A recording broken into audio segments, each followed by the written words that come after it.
Hello, everybody, and welcome back to a special episode of the Media Boat Podcast, where we are doing our year-end wrap-up for 2023.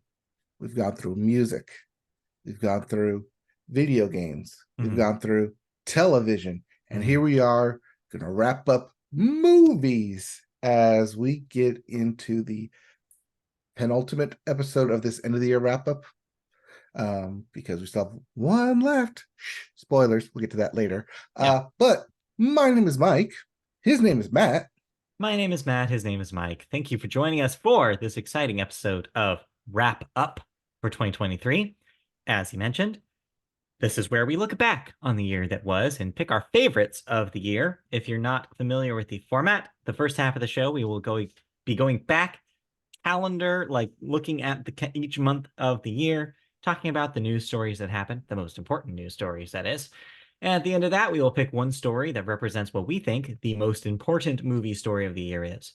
Then the second half of the show, we'll be capping up our 5 favorite movies of the year for each of us. And then at the end of that, we'll pick one movie to represent the Media Boat Podcast favorite movie of the year. So, without further ado, you're here, you're cozy. I've got this beanie that I haven't worn since we played what was that? The like pickup kickball like 6 years ago.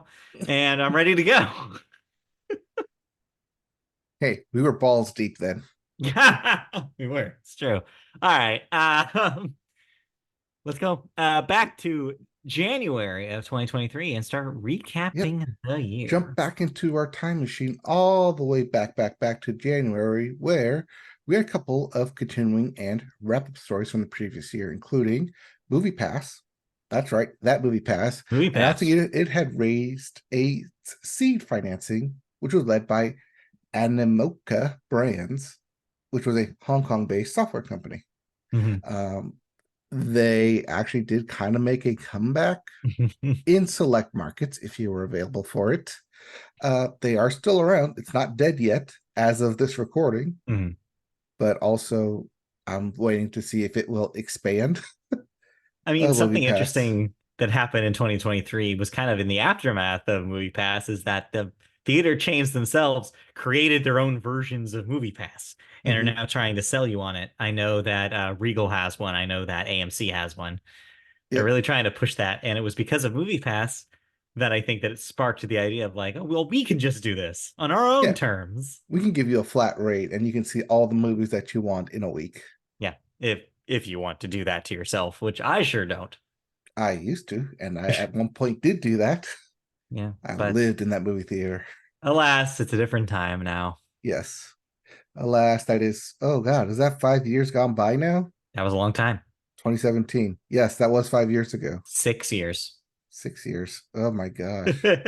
And counting. And counting. Speaking of counting, James Cameron continues to count his money as Avatar: The Way of Water grossed $2.05 billion at the global box office.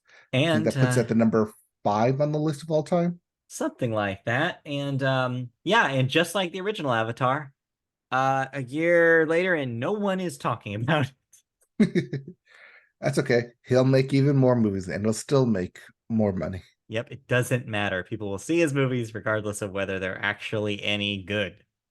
But where you might see them might be different because Regal Cinemas, the second largest movie chain theater in the US, announced that it would close 39 locations. Yeah, very much a sign of the times then in January when Hollywood still was kind of reeling from the lack of audiences from the pandemic years. Flash forward to now, and it's a very different story. Studios are bragging about how people have flocked to movie theaters. Movies are back, quote unquote, thanks to a bunch of a series of big hits this year, which we'll get into that later. The series of sequels and IPs that graced the top of the box office at the end. But yeah, the doom and gloom is largely over, is basically interesting about this story, is that, I think that Regal is now in a completely different spot financially than they were here.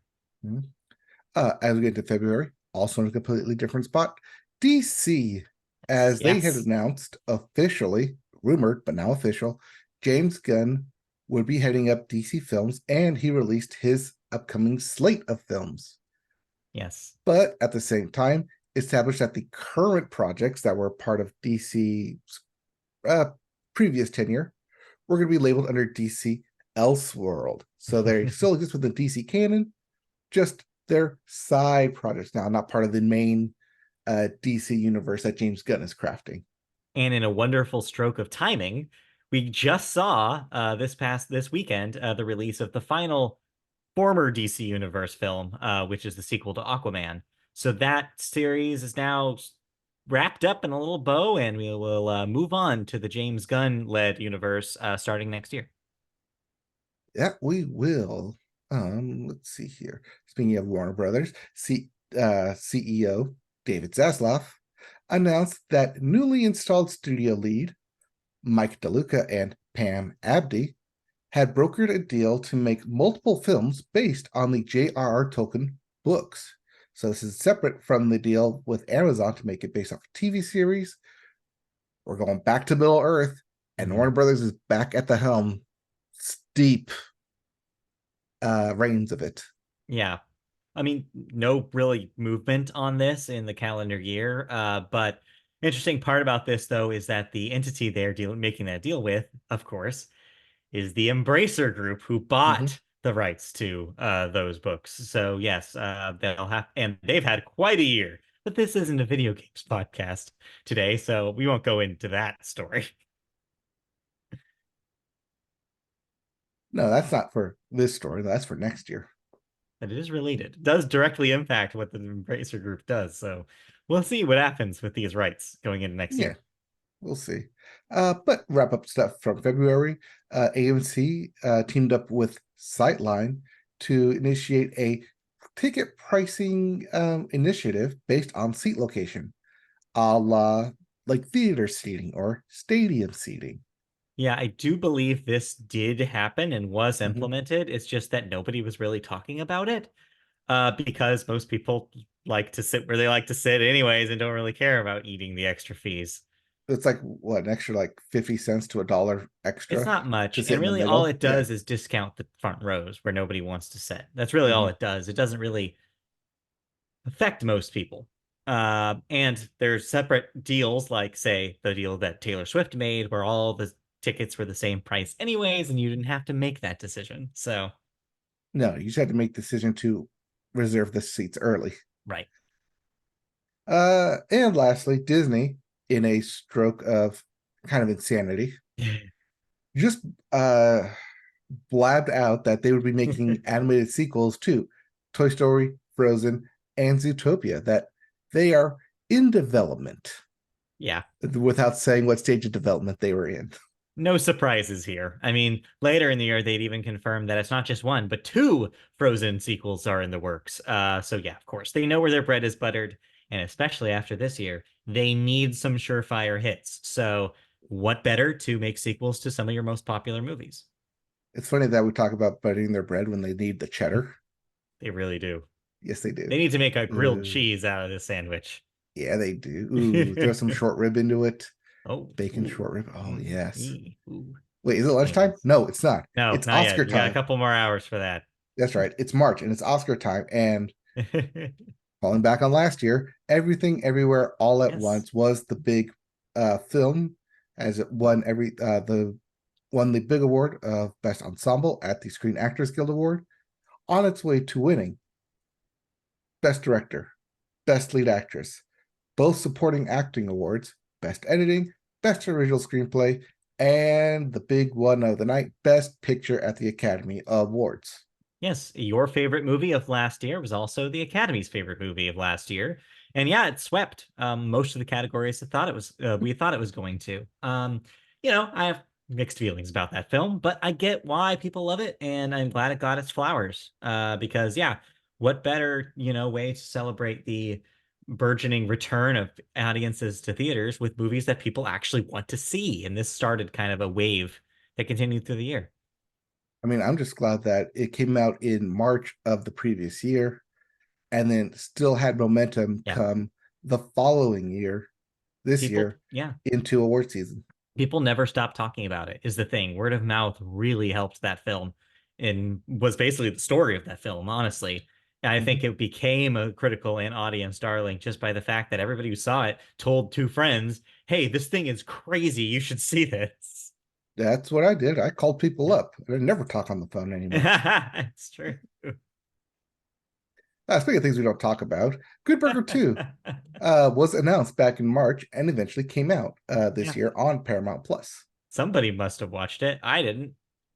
I mean, someone watched it because, according to Keenan Thompson and his production studio, Yep. they're making more Good Burger They're related making stuff for more. Paramount Plus. Must have worked out pretty well. Well, let's get to something that didn't work out pretty well. Yeah. Jonathan Majors, as he was coming off both Creed 3 and Ant-Man and the Wasp, Quantumania, was arrested in April in New York City, where he was accused of a domestic dispute. And since then, it's only gotten worse for Mr. Majors. He was just dropped by pretty much everybody once he was finally sentenced. So, yes, it's no longer hearsay. We can say that he was actually guilty of crimes. So, yeah, Two of the four counts he yeah. was guilty of. So Yes. he's toast, basically. His career is probably largely sidelined as he kind of rehabilitates his image. In the meantime, his big role at Marvel of Kang of the Kang Dynasty has to be recast, and we'll see, I guess, next year where they end up going with that. I mean, I assume they're going to either recast him or, in what I thought was the funniest turn of events, uh, bring back Ryan, was not Ryan, Ryan Howard? Mm. Who did Don Cheadle replace? We just did this on Ryan, the other podcast. You couldn't remember his name then either. no, I want to say it's Ryan Howard because Ron Howard's the director. It's a different guy, yeah. It's a Yes. completely different guy. Yeah, they bring him in and Anyways. he's the villain. But yeah, that Jonathan Majors lawsuit and trial literally just wrapped up as of Yes. this past week. So we don't have to talk about this anymore until he decides to make a comeback. Oh God. When? Oh If? God. Never, hopefully. 3 years. Give time. Anyway. Anyways, 3 years will probably be about the time till we get a sequel to one of the biggest movies of the year, Mhm. the Super Mario Brothers movie, as it came out and shattered numerous records in its opening weekend, where it went on to earn $204 million over the 5-day Easter weekend. Yeah, huge opening weekend for it. You also have down here 146.4 million just for that 3-day Easter weekend, and a Yeah, worldwide number of 375.6. So yeah, huge box office smash. Critically, a little more mixed. I think even we were a little divided on this.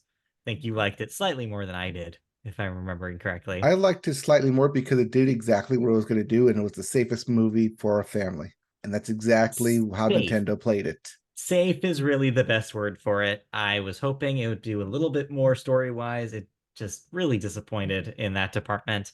It's colorful though, it's entertaining, and yes, it has enough winks and nods to the game playing audience that it's not completely a waste of time. That being said, compared to the 1993 Super Mario Brothers, a much weirder movie, it definitely looks very pale and boring in comparison. So yeah, I guess, yes, it does what it says you'd hope it would. It's a Mario movie, but beyond that, it's just frivolous cotton candy, like something that you watch, just let it wash over you, and you immediately forget everything about. Except, yes, I know what you're gonna say: peaches, peaches, peaches, peaches, peaches. Yes, all those delicious peaches. Well, it wouldn't be surprising to hear that Super Mario Bros. Movie was the first film of the year to cross the $1 billion milestone at the global box office. Yeah, no surprises there. It made a whole lot of money. The other billion-dollar movie of note of the year, though, we'll get to later, and could not be any more different than the Super Mario Brothers movie. Oh no, we'll get to that later, Yeah. as they were the only two to Mhm. cross the $1 billion mark this year. Yes. But coming off the success of Super Mario Brothers movie, Nintendo president Shuntaro Furukawa assured that its company shareholders that Nintendo would be using Nintendo Pictures label Mm-hmm. to produce more movies based on Nintendo franchises in the future. And we have already seen the other shoe drop on that. The company announced that there will be a live action Legend of Zelda film coming in a couple of years. That will be through this Nintendo Pictures label associating with Sony this time for distribution. And yeah, you know what? Why not? Why not take advantage of the brands that you have? Why not try to pump more money out of these things that are beloved, like Mario and like Zelda and whatever else they can think of? What do you think is next? What do you think they do after Zelda? Do you see Donkey Kong? Do you see more Pokemon stuff? I think Although you see more Pokemon they don't stuff. really have control of that. That's the Pokemon Company that really takes the reins there. Yes. There's so many opportunities for them. I mean, if trends continue with the space operas, I would go with a Metroid film. That's up there. I feel like it would have to be tonally completely different than these other things that they've done. That is not Mhm. a family movie, for instance. No.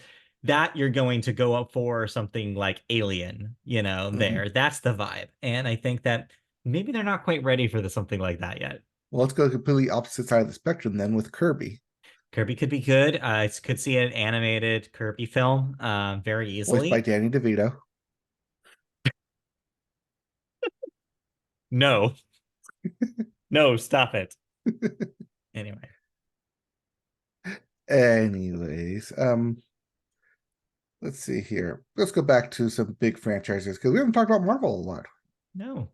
No. Well, they had released the finality of Guardians of the Galaxy Volume 3 earlier this year. Yes, that did happen this year.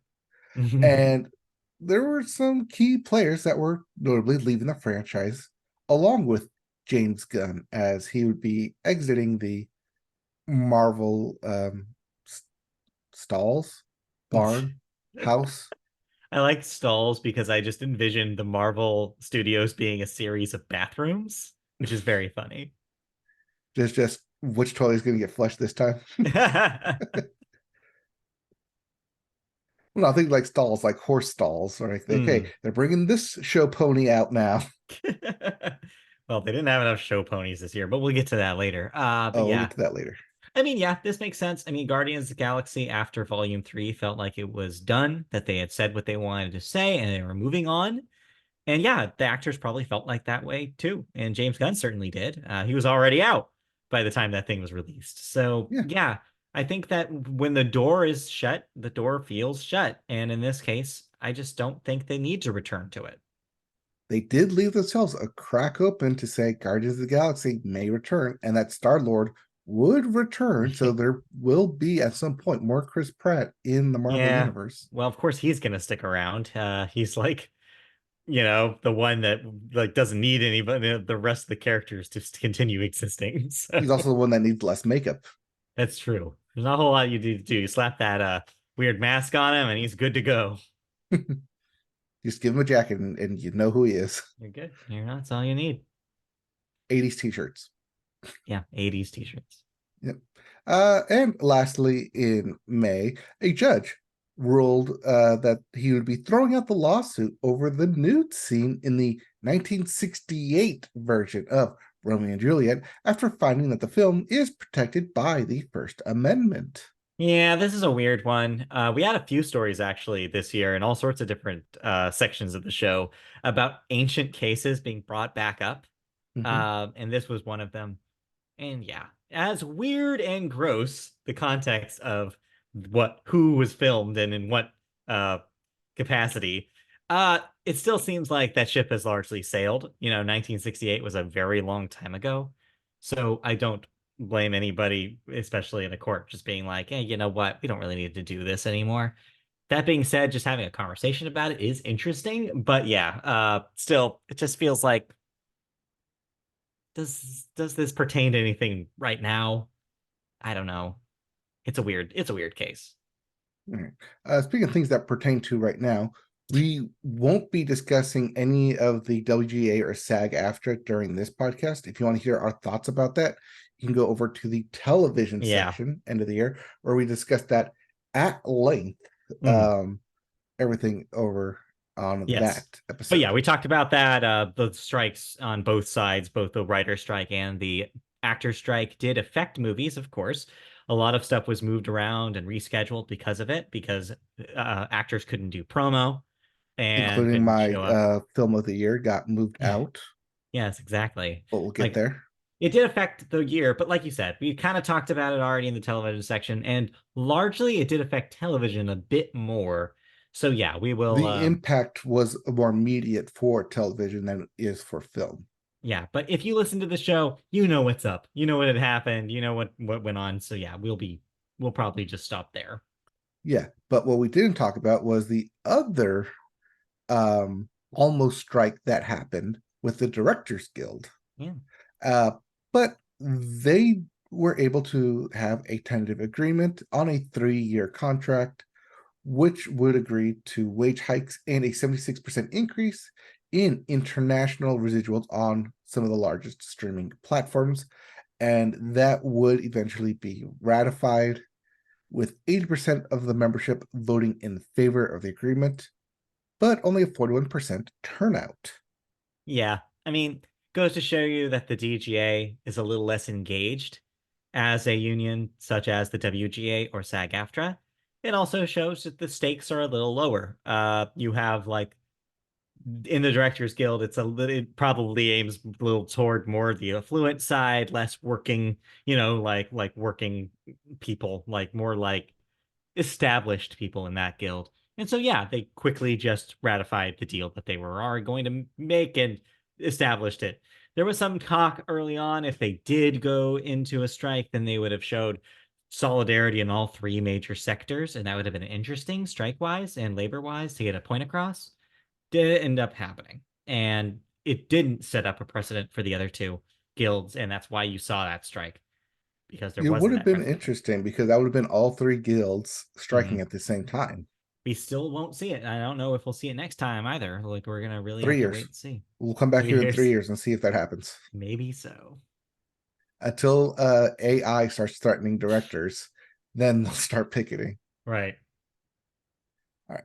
And last bit of news, beginning this upcoming year in 2024, Mhm. films will no longer become eligible for the Best Picture Oscar with just a 1 week theatrical release, but would instead require a lengthier stay in theaters. This is the continuing story of the Academy trying to fight against the upspring in streaming networks, trying to get their movies considered for Oscar buzz. We've already saw kind of maybe what the last dregs of those will be. We see the big push behind May, December happening right now. You see Apple TV already adjusting their strategy with the release of the long tail theatrical release of Killers of the Scorsese's Flower Killers of the Moon. Flower Moon. So you already see some of these streamers adjusting their tactics a bit, giving longer tail for those theatrical releases. But you see others that are still following the old rules like Netflix. So next year will be definitely an interesting vibe shift. You'll see whether streamers like Netflix change their strategy to fit this, or if they just kind of bail on the concept of the Oscars altogether because they're getting slowly pushed out. So we'll see. They'll start their own awards, the Streamies. Oh Wait, God, that's a thing. I think that's a thing. Yeah, and It's a then thing. something else. Anyway, Anyways, let's get to summer. casting news in Yeah. summer, as the aforementioned James Gunn has decided to cast his newest Superman in his upcoming DC universe with David Corenswet from Hornswet. Pearl and The Politician, set to play Superman, while Rachel Brosnahan of The Marvelous Miss Maisels set to play Lois Lane in the upcoming Superman: Legacy film.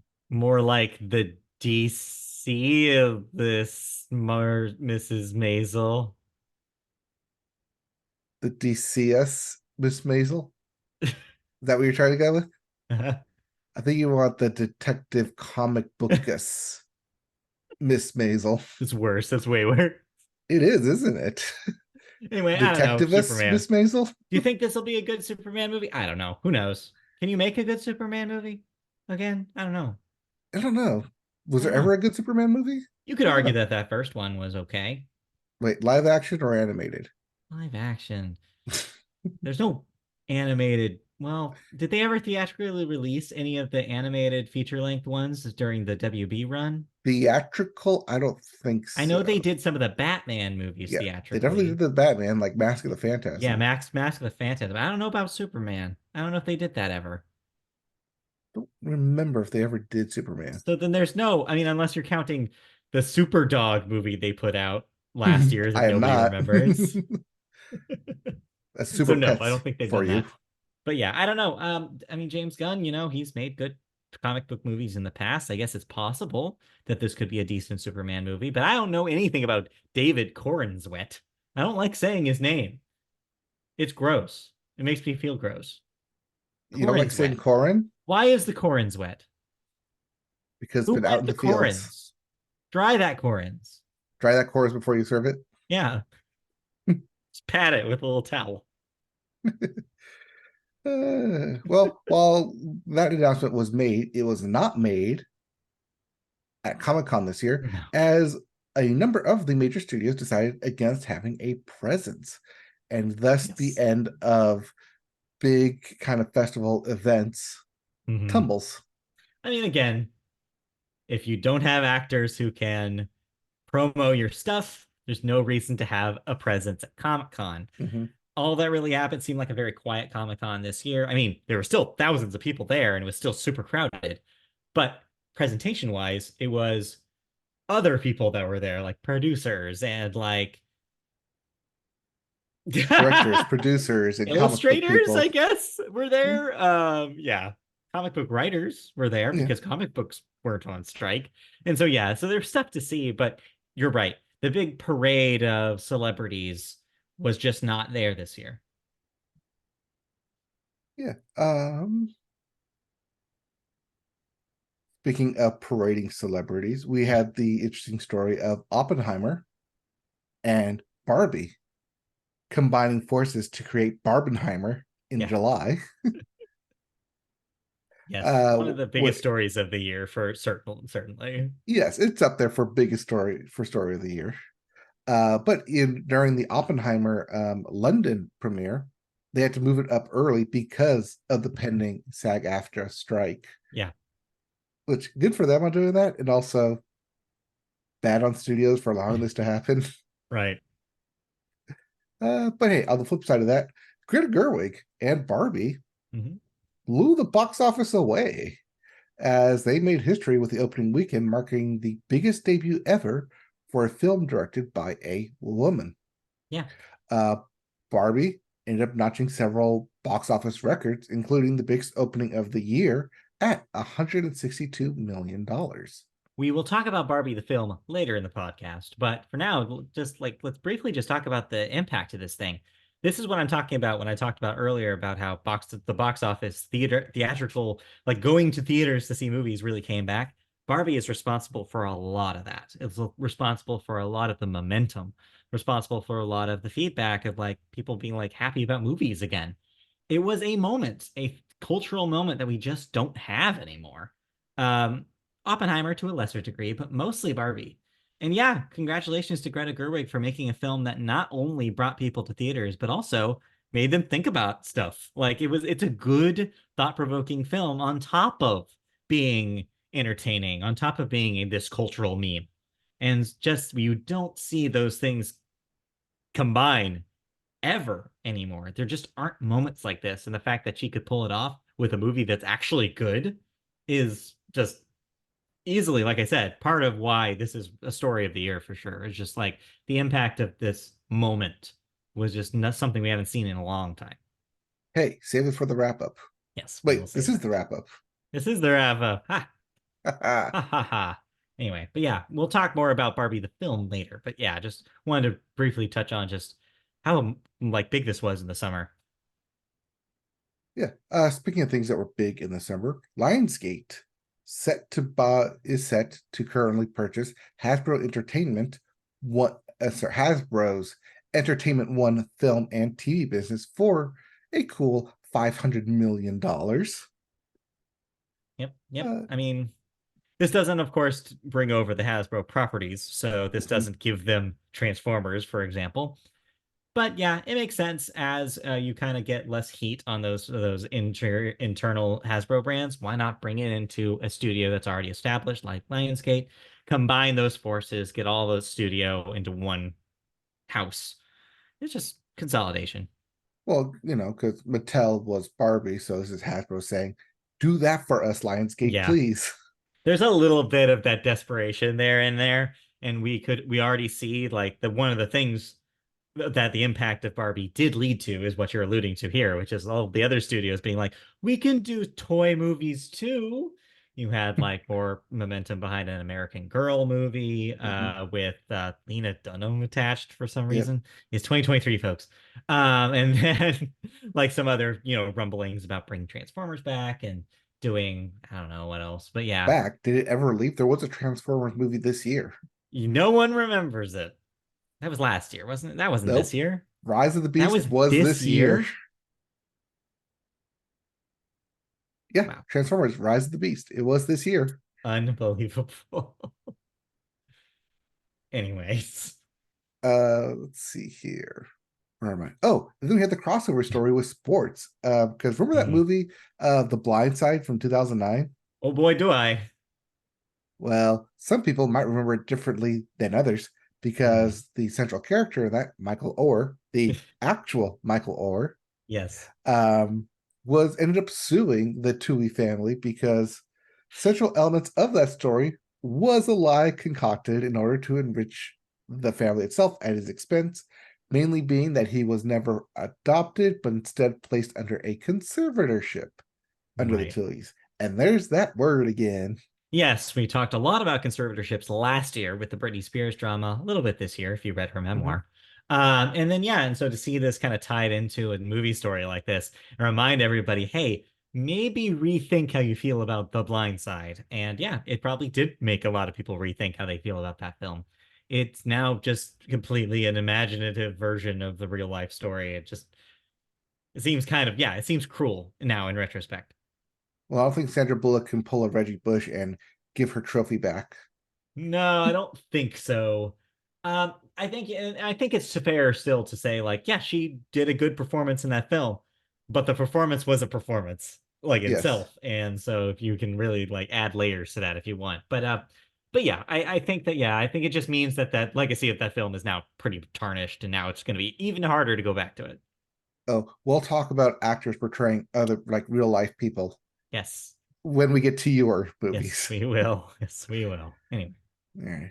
Anyways, as we got into the end of the year, there was one film that decided to dominate the talk. And that was the Mhm. Taylor Swift The Eras Tour Yes. concert film, where it clocked in $37 million in pre-sale tickets alone. Yeah, I mean, not only was it a big deal for Taylor Swift to release her storied Eras tour in theaters so more people could see it, but on top of this, it also kind of established a new precedent of sorts for how films are distributed. I think this is where the story really is, which is she sidestepped the studio system and did the deal directly with the theater chain, AMC. Then, shortly after this, Beyonce signed up to do the exact same deal for her Renaissance film. So it got a lot of people talking about, like, wait, you can just do this? And I think the fact that you can just do this now is potentially going to change how we look at distribution going forward into the next year. I think that I would not be surprised if you see this kind of deal making happen in other ways going forward. Yeah, you don't have to be a big distributor to get your film out to Mhm. theaters, especially Yeah. now since a lot of things, or pretty much every theater is digital now. You Yeah. don't have to have this big studio behind you to send prints out Right. to everyone. And the fact that this happened during the strikes, the deal did at least. Mhm. This was Taylor also kind of showing solidarity and being like, well, no, I'm not going to do business with those guys. They screwed everybody over. Like, let's figure out a way around it. It played right into the discussion that was already happening within the strikes about actors figuring out, well, how can we make movies without relying on the studio system. And this is an example of how to do that. Mark Ruffalo, who was one of the most prominent voices talking about let's work with indie studios instead of these big studios because they're not screwing us over actively.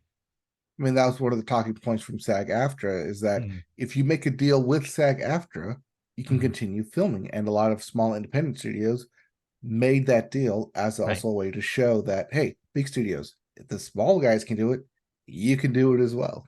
Yeah. So say what you will about Taylor's overall deal. But what I will say is that, yeah, she was at least forward thinking in the way that she distributed this film. And it could have impacts going forward. So yeah, the woman, she just keeps mixing things up regardless of the industry. Hey, I wonder if she can buy her masters again. Anyway. Anyways, let's see here.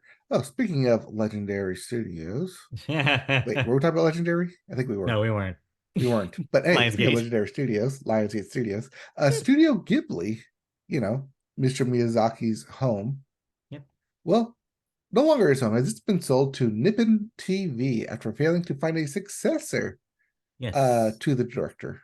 I think Which, they just got tired of waiting for Miyazaki to choose someone to run it. So they were just like, all right, we'll just sell it. Let's just sell it to one of the biggest TV conglomerates in Japan, Nippon, and just call it a day. I think ultimately this will probably be the right move. I think with the buzz that right now behind Miyazaki's quote unquote final film, The Boy and the Heron is enough to keep them coasting throughout the rest of the year. But yeah, going forward, it'll be decision making will probably be broader and chosen by committee instead of just relying on one person at the top. Miyazaki's getting old. I mean, older than he even said he was getting old 10 years ago. And so, yeah, yeah, older than when he said he was putting out his final right. film in like 2011. If anyone's really hurt by this, it's Miyazaki's son who keeps getting like given opportunities and keeps squandering them. Poor I don't know guy. if he's squandering or even if he even wants it at this point. Yeah, it doesn't seem like his bag. So yeah, I don't know. It's interesting to see such a storied studio getting kind of just handed unceremoniously to a TV studio, but maybe it just makes more sense business wise. Did you say business and studios? We're not talking about Business and Disney yet. studios. Well, now we are. Well, now we are. Because well, the side of Disney as visual effects workers for both Marvel Studios and for Walt Disney Pictures voted to unanimously, both of them voted unanimously in favor of unionizing with IATSE this year. Mhm. Yeah, it was a good thing to see. Mhm. Although, again, we need to specify does not mean that all the many VFX studios that work on a contract capacity are included. This is just the in-house VFX people. But it did start a ripple effect throughout Disney, as the other Disney animators did eventually follow suit, Mhm. for visual effects at least. So yeah, Yeah, the animation studio production workers voted to right. unionize. So yeah, this was a cool thing to see, and it does start the conversation about this happening within these bigger studios, where this labor is in-house. But again, a larger conversation needs to be had about the contract studios because they're the ones that almost have it worse. So That indeed. As we wrap up the end of the year here, we had Best Buy announcing that it would phase out sales of DVDs and Blu-rays, both in store and online, starting in early 2024. yeah, And you can see that effect this holiday season as everywhere you look, it's a buy one get one free. It's 40% off. It's a clearance sale going out of yeah. like get rid of stock inventory. So yeah, ultimately what's happening is that the studios want it one way and audiences want it another. The studios want the focus to be on digital releases so that way they can control the ebb and flow of rights and so that you're not like changing those rights and having to renew rights agreements every handful of years. That they can just do it whatever they want with their properties whenever they want. Audiences, meanwhile, are getting burned by digital releases, having them completely removed off of streaming services, maybe sometimes before they can even see them. And so they want those hard copies. They want to be able to know that they're going to be able to watch a film that they buy 10 years later. So right now, what you're having basically is an untenable situation for audiences because The digital stuff is volatile. They can't know if they're going to have it. And retailers are pulling out of the physical copies, so they can't have that either. So you're creating basically a future not too different from the video game world where we're looking at right now, whereas there's not going to be an archive of old stuff that you can easily access. That is going to be slowly and slowly removed from access, like that access is going to be removed from audiences. And it's a bleak future. I mean, it's why we always promote here physical media. Yeah. But if you can't Um, buy physical media, what do? You're kind of cornered into just being at the whim of whatever this big studio system wants you to be doing. yeah, and sometimes that price tag can be a bit outrageous. Like when Disney announced that it would be releasing the Legacy Animated Film Collection, where you could own all 100 animated films from Disney, all Disney Animation Studios, Yeah. Disney Toon Studios, and Pixar for the admittedly low price of $1,500, Yeah. which, works out to about $15 per disc. Yeah, but at the same time, though, if you consider the relatively lower investment of just being a subscriber to Disney Plus, this is not as good of a deal as you think it is, unless you really think that you're going to need these just in case Disney Plus dissolves in the next 5 years. Could happen. Who knows? It could happen, but yeah, I mean, it is a pricey penny Yeah, for physical media. truly. I mean, if I can pay that thing over time, then yes, I might Maybe, like actually consider it. maybe. I don't know. How much was on my credit card again? Don't do it. Yeah. And speaking of last thing we'll talk about on media going away, Ingram Entertainment, the leading DVD distributor, announced that it would wind down operations after more than 35 years in the business. But the company said it would continue to provide catalog products to consumers into the fourth quarter of 2023, Yeah. wherein it would wind down in 2024. Again, this is even worse than the retailers because this means it's cutting off at the source in a lot of ways. And yeah, it's just sad. It's just sad to see. Uh, Something that wasn't sad to see, though, the video game adaptation of Super Mario Brothers movie. Not the only video game adaptation that made money this year at the box Yeah. office, as Five Nights at Freddy's made an absolute and figuratively killing at the box office with $132 million in its opening debut Mhm. on a $20 million budget. Yeah. So, yeah, Not made the super money. surprising considering a couple of factors. One, that it's a horror movie, which traditionally does really well at this time of year.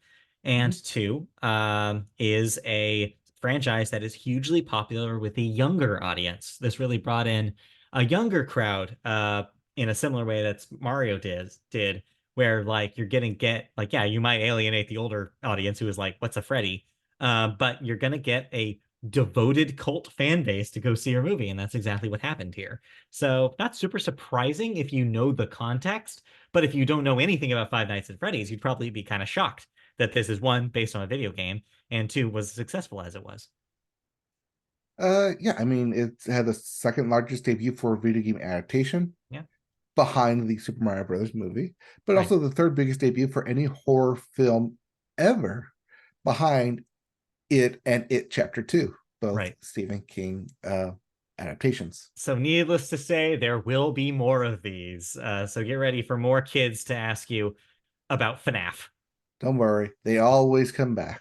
They always ask about FNAF. They love Yes, they FNAF. do. Speaking of things making a comeback, the Warner Brothers live action CG hybrid film of did I not have it written down here? You I'm just don't taking have it it, but out. yes, I believe it's called Coyote versus Acme. Coyote versus Acme. Yes, Yes. Which had completed principal photography last year, got the same treatment as Scoob and Batgirl, where Warner Brothers wasn't even going to release it I until believe. the internet decided no, Yes, we had enough of this. I believe our story of the year last year for films was the Zaslav cuts, right? Like, Yes, and so that this was is our a story of the year. neat little full circle moment. It never stopped, folks. It just kept going. And but at least this time, like you said, the internet's power pushed back enough for them to at least have conversations for partnering up with a separate distributor to release this film. Though, important to note, as of this recording, they still haven't found a home for it. Apparently, Netflix's offer of $70 million was declined because Warner wanted at least 80 for it. So whether or not they're actually going to find a suitor that's willing to pay that much, who knows? But yeah, it's good to see that the movement moved the needle a little bit. But ultimately, until we see that movie, it's hard to believe that it's going to release studio hell. Yep. And then our last story of the year, it's been looking forward as there will be a new Karate Kid. But Again, who that Karate Kid will be is currently unknown. yeah. But we do know who will be starring it. Both Jackie Chan and Ralph Macchio. Yes, from two separate Karate Kid films, Hmm. they will both star in an upcoming third film, probably called The Karate Kid. Actually, Probably. they're going to Again, drop the and just call it Karate Kid. Karate Kid. Yeah. Not to be Maybe. confused with The Karate Kid 2010 and The Karate Kid. Right. Yeah, I don't know why we need another Karate Kid, but sure, why not? Hey, that Cobra Kai does good, I It did think. okay for them. Or so I've heard. So All right. But hey, that brings us to the end here, and we need to talk about a story. So I have a couple of pitches. I thought I went into this thinking that I knew 100%, but I thought it was interesting how we really didn't cover it as like a story. It was just kind of always hovering in the background, which was Disney. We mentioned them a couple times here, but I think the most interesting thing about Disney's 2023 is that at the beginning of it, they promised a big year of celebration. This was the 100th anniversary of the animation studio. This was supposed to be a huge deal for Disney. They had pumped up the hype for the animated film Wish. That was supposed to be their kind of like anniversary movie. Mhm. They talked throughout like about how they were going to celebrate in the parks and they're going to have specials on Disney Plus to talk about commemorate the studio's history and all this stuff. And this all happened in a year, in the same year where absolutely nothing clicked for them. They had yet another CEO swap with Bob Iger coming back to helm the studio again. They had headline after headline of negative press, specifically dealing with their big tentpole releases largely failing to make an impact whatsoever. The big Marvel movies failed to be successes. The big Disney animated and live action films failed to click with audiences. Wish, especially, was a huge bomb in its Thanksgiving time period when it finally came out. Nobody talked about it. Nobody saw it. Nobody cared. And so what you get is this picture of complete reversal for a studio that was once the biggest and most successful film studio of all time for several years in a row. We talked about it on this very podcast. We had several record years in a row of Disney with countless billion-dollar movies. You know what made $1 billion this year? Two movies that were not Disney films. It was a Warner Brothers film and it was a Universal film. For whatever reason, the Disney stuff in their 100th celebration year just completely failed to make any kind of impact. And so you have a Disney right now that is reeling. Their streaming platform is not making them the money that they wanted. Their movies are not resonating. Their parks are in a weird like limbo between the pandemic years and hopefully some sort of rebuild process to recover from the years of the previous CEO all screwing them up. It's a studio that is now looks completely different than they did at the beginning of the year. What happened to Disney? I mean, you're right, because I mean, looking back at like our previous podcast in Mhm. 2018, banner year for Disney, Right. 2019, banner year for Disney.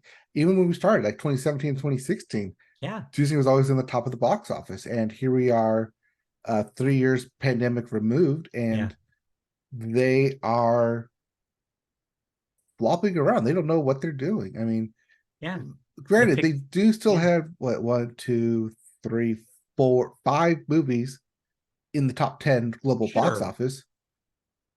But when I tell you what they were, you're still gonna be like, wait, that did come out this year, Yeah. Hmm. including Guardians of the Galaxy Volume 3, Yeah. The Little Mermaid, Yeah. Elemental, Hmm. and Ant-Man and the Wasp: Quantumania. And you know what? The recurring theme of all those movies is not only did they not make a box office splash, but they were all pretty mixed reviews critically as well. Like, there was nobody really championing the Little Mermaid remake. No one was out there beating the drum for Elemental. These were all very kind of like dead on arrival releases. Wish is even on Speaking this of list. speaking of Dead on Arrival, we also had Indiana Jones and the Dial of Yeah, Destiny this year. right. And nobody cared. Like, they released a sequel to Indiana Jones, and nobody's talking about it. Notably, they didn't have a Star Wars film this year. They were supposed Like, to. they were supposed to, but they can't figure out who to direct these films, how to get them off the ground to even get released in a theater anymore. They just, If they're going to theater, because yeah, Disney Plus and Dave Filoni's stuff right. is the only like bright spot currently. And even that, I don't think did the numbers that they were hoping for in a year where TV discussion was dominated by, again, other studios' output. The Last of Us on HBO, another Warner production. You had like the conversation was about Succession. The conversation was about other studio stuff. It wasn't about the Disney Plus stuff this year that came out. But beyond like Loki season 2, I didn't hear a whole lot of discourse about it. Definitely not Mhm. the uproarious discourse for Andor from last year. It was just diminishing returns for Disney Plus's output. And in a year where they needed something to look at. So I think it's a strong contender. Um, the other story, I think, is what I was alluding to earlier, which is the Barbie Oppenheimer, the Barbenheimer, if you will, Mhm. resurgence of theaters. Theaters came back. Theaters came back in a big way. It was because of Barbie and Oppenheimer, obviously, but also Super Mario Brothers, also Taylor Swift. Like, there was a recurring like theme this year of, hey, people are going to see movies again and in larger numbers than we expected. So I don't know which is a more compelling story, the fall of the Disney empire, or people are seeing movies again. I mean, I like the angle of the fall of the Disney Empire, especially Yeah. since we do build them up kind of here on the Media Boat podcast. But And I just, yeah, I historic want to give it to context. Yeah, well, yeah, but I kind of want to give it to yeah, Barbenheimer because that was not a studio run thing. That was a fan run right. campaign. That was, Also, hey, yeah, these two movies are coming out the exact same time, and it drove people to theaters. And if there's one thing yeah, that we talk about in movies here, it for the past 3 years, it was the decline of movie theaters and can they yeah. survive? And here we have two big studio tentpole films Mm-hmm, coming out at the same time, facing completely different audiences, mm-hmm. but generating enough buzz that people got out of the house and into theaters. And I think it's notable to say that all of that is true, plus the fact that a lot of these films are not traditionally successful films. I mean, you had a Greta Gerwig directed film that's largely a pastiche of musical theater tropes and gender studies be the billion-dollar movie that swept the box office. So beyond Oppenheimer, which was more traditional big box office tentpole film, you have a movie that really didn't seem like it was going to add up to be the success that it was, buoyed, like you said, largely by fans, by word of mouth, by a meme, largely, that kind of brought people to see it. And so, yeah, I think that some of the most exciting stuff about this story is not just that people return to films, but why they to see these movies that to me are not guaranteed hits. The Super Mario Brothers movie, sure, it's based on Mario, but it must have been doing something specific to get that many people interested in it. Right, to hit $1 billion, not just people wanted to see Right. Mario on the big screen. Yeah. There's something that made people want to, I mean, besides it being a family film and pumping up Yeah. tickets that way, Right. come back and watch it over and over again. Yeah. It created, again, one of those cultural moments that we don't really have a lot. And the fact that that can even happen again is Mhm. kind of a small miracle, especially after the pandemic years. So yes, we are the same podcast that just a few years ago in 2020 was talking about like, oh, like Universal and Trolls World Tour changed the way that the distribution model works, and it's all going to be streaming, same day streaming. Well, yes, maybe we were a little wrong about that. I don't know. I still like the same day streaming. Yeah, it still happens every once in a while. Just look at Disney, who made that choice badly with Turning Red. Mhm. So it's like that's still gonna happen. But yeah, I think that it definitely changed. That wasn't this year, was it? Turning That was Red last was year. last year, Right, that was last year. But like, but it's going to get a theatrical release in right, February next year. yeah. But yeah, I mean, it's just it. Yeah, I don't know where I land on it because I think the context makes the Disney story interesting because the context of how much success they had been raking in on Mhm. these tried and true franchise releases every time they did it, and to just see how different it was this year and how like completely fell on its head. But then, yeah, I think it's almost like a more exciting and hopeful story that we can still have moments like Barbie. Where we can still have moments like that to bring people in and celebrate movies in the same way. Eras Tour too. We didn't really talk about that in the story, but that matters not just because of the distribution stuff we talked about, but also people getting excited to have a moment in a movie theater. Like half of the vibe about the Eras Tour stuff was not just that you were seeing Taylor Swift, that you were seeing Taylor Swift with other Swifties and dressing up and singing along, having a moment in the theater that wasn't just I'm sitting and watching a film. That's exciting for where movie theaters could go. That's what people were talking about in 2020 when people were grumbling about not being able to go to the movies.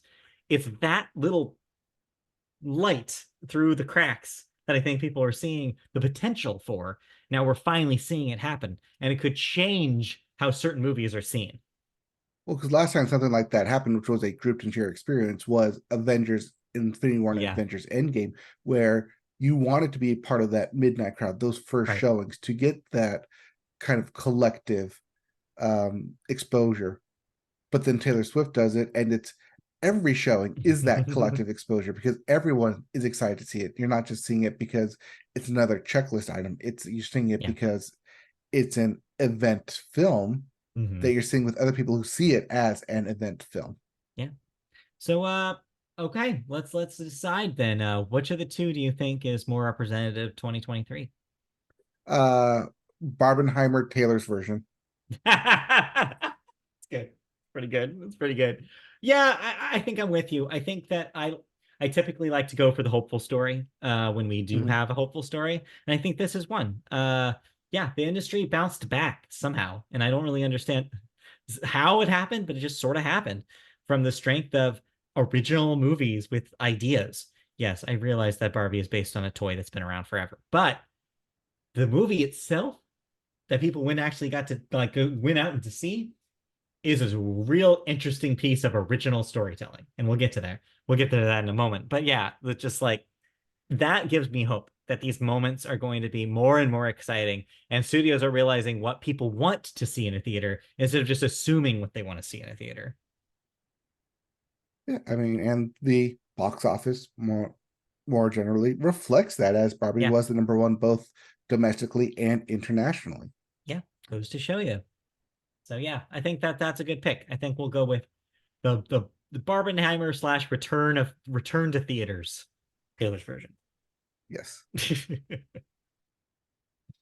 All All right. right. So now that we have our story out of the way, we get to do the best part of this thing and talk about the films we actually watched. Let's talk about some good movies. Now, who's starting on this one?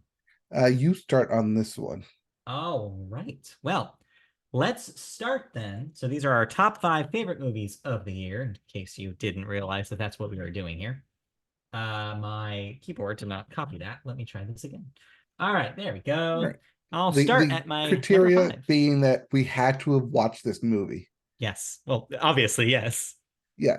So I mean, you don't see stuff like Maestro, Killers of the Flower Moon, stuff that's coming out more recently that Oh, might yeah. appear on award shows. Right. Didn't Probably meet our not going to end cutoff. up on our list here. Right. Yeah. So this is just what we've seen. Yes. Anyway, starting with my number five movie down here, which is Asteroid City. I'm actually surprised myself that this is on here. I'm not the biggest Wes Anderson guy. Like, I find a lot of his movies, kind of in the middle there of his over kind of, I don't know, it's not for me. But I've been getting a little bit of a Wes Anderson education from my significant other. And I've been seeing a lot of his earlier films to kind of get context for his other films.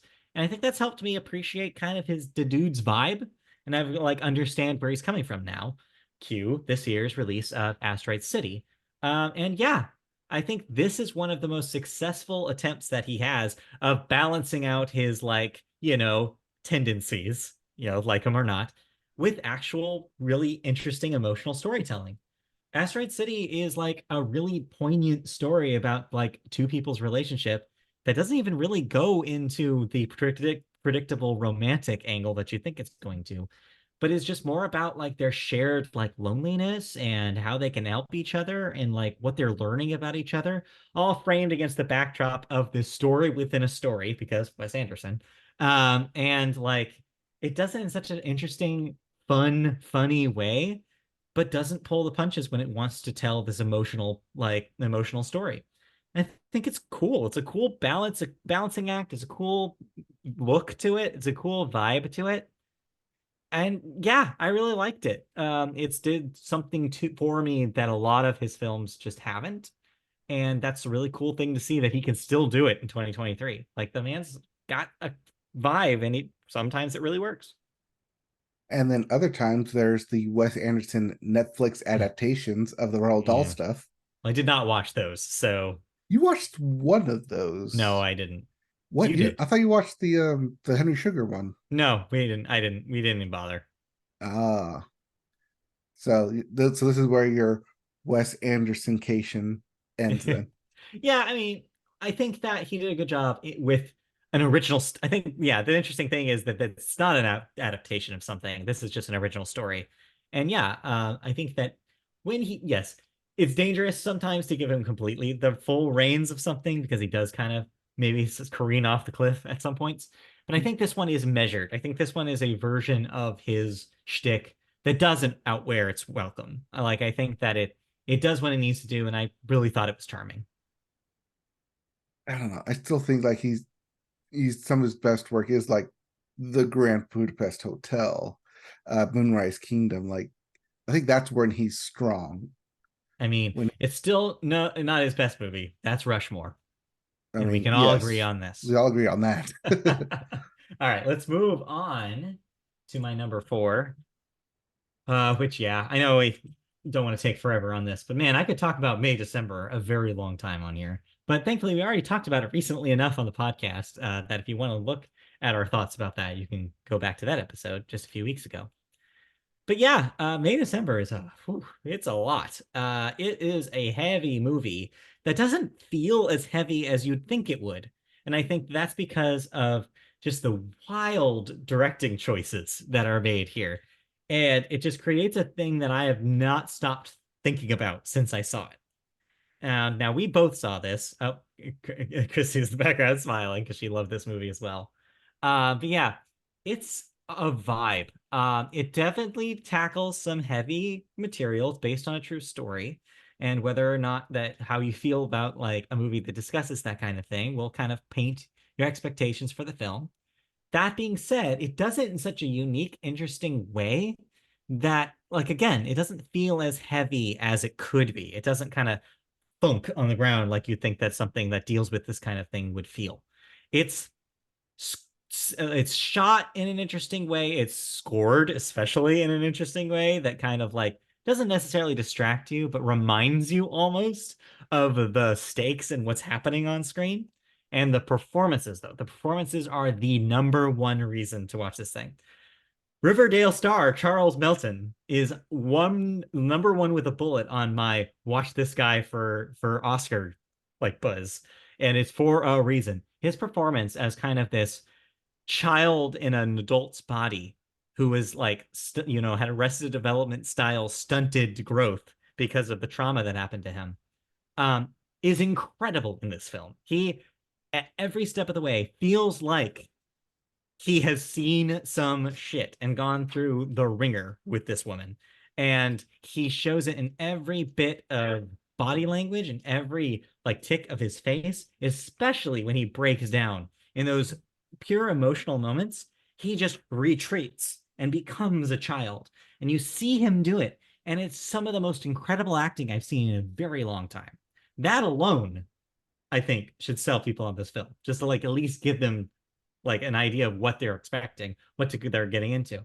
The other performances aren't nothing to sneeze at either. I mean, Julianne Moore does an incredible job at just being like the completely like, whatever,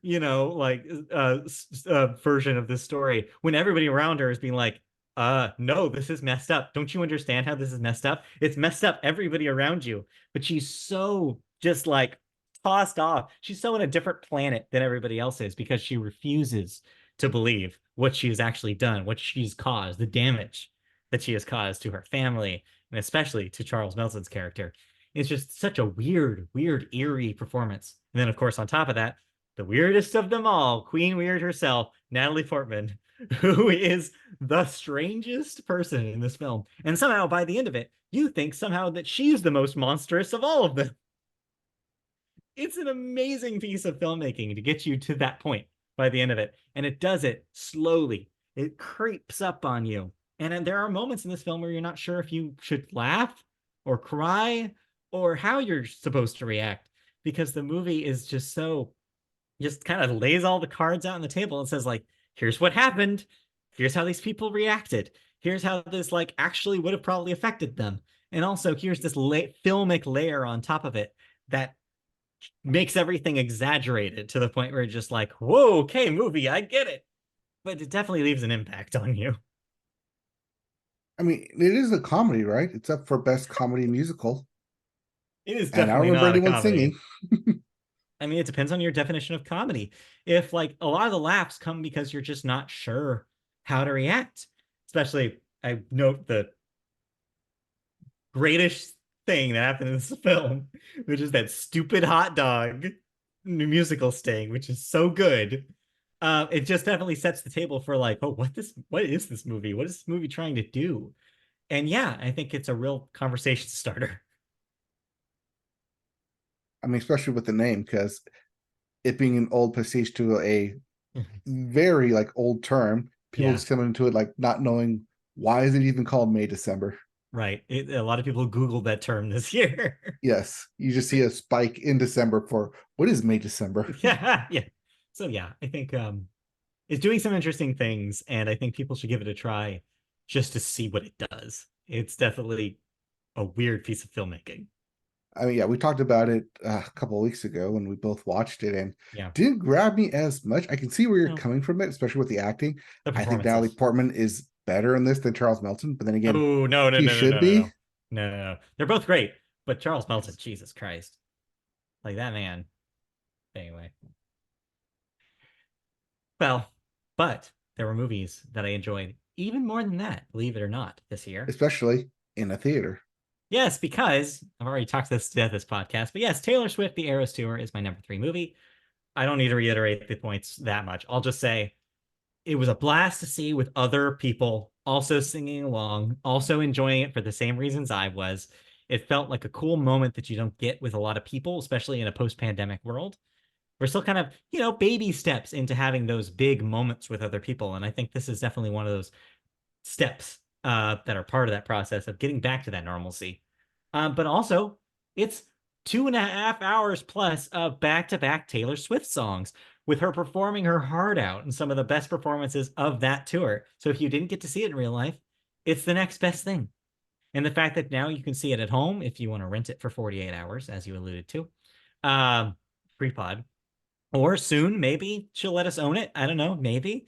Um, I but don't know. yeah, and the Nobody owns fact, Taylor Swift. yeah, and then on the fact Taylor that on Swift owns top of that, 2023.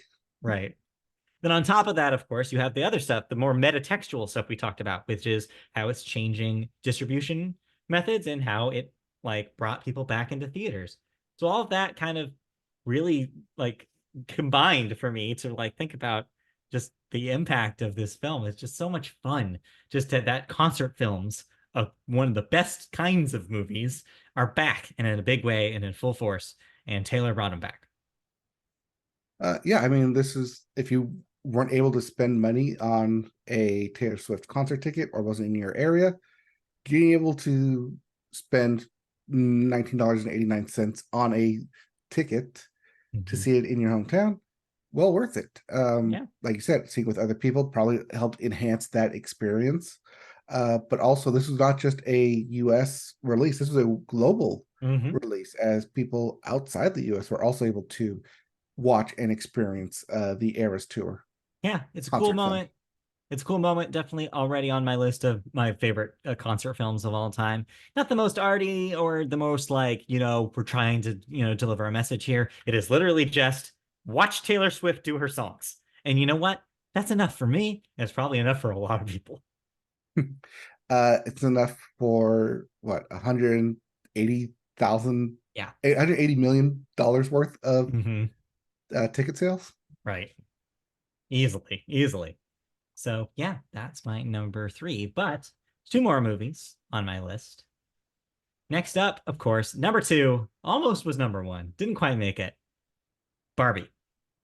I did not know what I was getting into when I saw this film. I kind of had some vague ideas. I knew that, like, the internet memes told me to a certain extent what this movie was, loosely based on the doll, of course, and incorporated a lot of things from about the doll into the film. Like, well, what does it mean? Like, is Barbie, how do you read Barbie in a feminist lens? How do you read? But then again, that's kind of old hat. Like, we've all been there. If you've lived in society since the release, like since the success of the Barbie doll, you've had that conversation. You've been part of that conversation. You've heard that conversation. What does Barbie mean? What does it mean that we market this to little girls? Is this an aspirational fantasy or is it a body image reminder? Like, does the Barbie brand do like, a positive, net positive good for society, especially women? Or is it giving unrealistic standards to women? Like, where is Barbie in the cultural landscape, especially in 2023? So, there's a lot of baggage with the concept of Barbie that you're taking into this film. But the thing that makes Barbie the film work is that Greta Gerwig knows all of this. Greta Gerwig wants you to come in with this. She is expecting an audience to approach this movie knowing what a Barbie is and why it matters to them. And the film then takes that concept and just runs with it in some of the craziest, most bonkers ways it could have possibly done. It's so much. This movie is doing so many things. It's trying everything. And it succeeds at largely a lot, like most of it, in my opinion. It's a fun movie. It's a colorful movie. It's a movie that surprises you. It's a roller coaster ride. There's action sequences. There's musical theater, song and dance.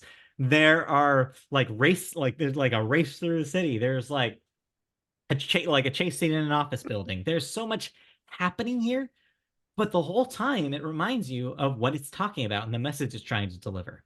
That ultimately Barbie is what you make Barbie. Barbie matters to people because of its connection to you, the person playing with the Barbie. It even works that into the plot. It's a plot point that the Barbies themselves are affected by the people who play with the Barbies. And if you start thinking about Barbie in a different context, that changes how Barbie is interpreted. And so what it creates is this film that is having a conversation with the concept of Barbie, but also having conversations with history of cinema and also having conversations with feminism in general. I mean, it's just such a weird film and it's amazing it does all of this stuff. And at the end of it, you're like, hell yeah, that was great.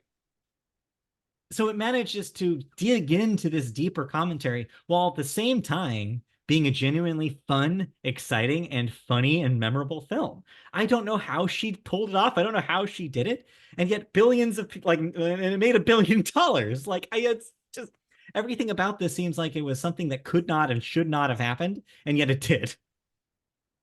Greta Gerwig actually goes a lot into that, into the commentary of it, which Mm-hmm. you can watch on Max, which of course I did, Oh, I should do that. because it is that good, and you should do that, I should do because a that. lot of the, like every other scene, she's like, yeah, I had this idea and somehow they made it work. I don't know how, it shouldn't Somehow. exist, but I really wanted to like throw this in the film, and like thank God I had like the right like DP and production coordinators and like art director, like they were able to make this thing happen.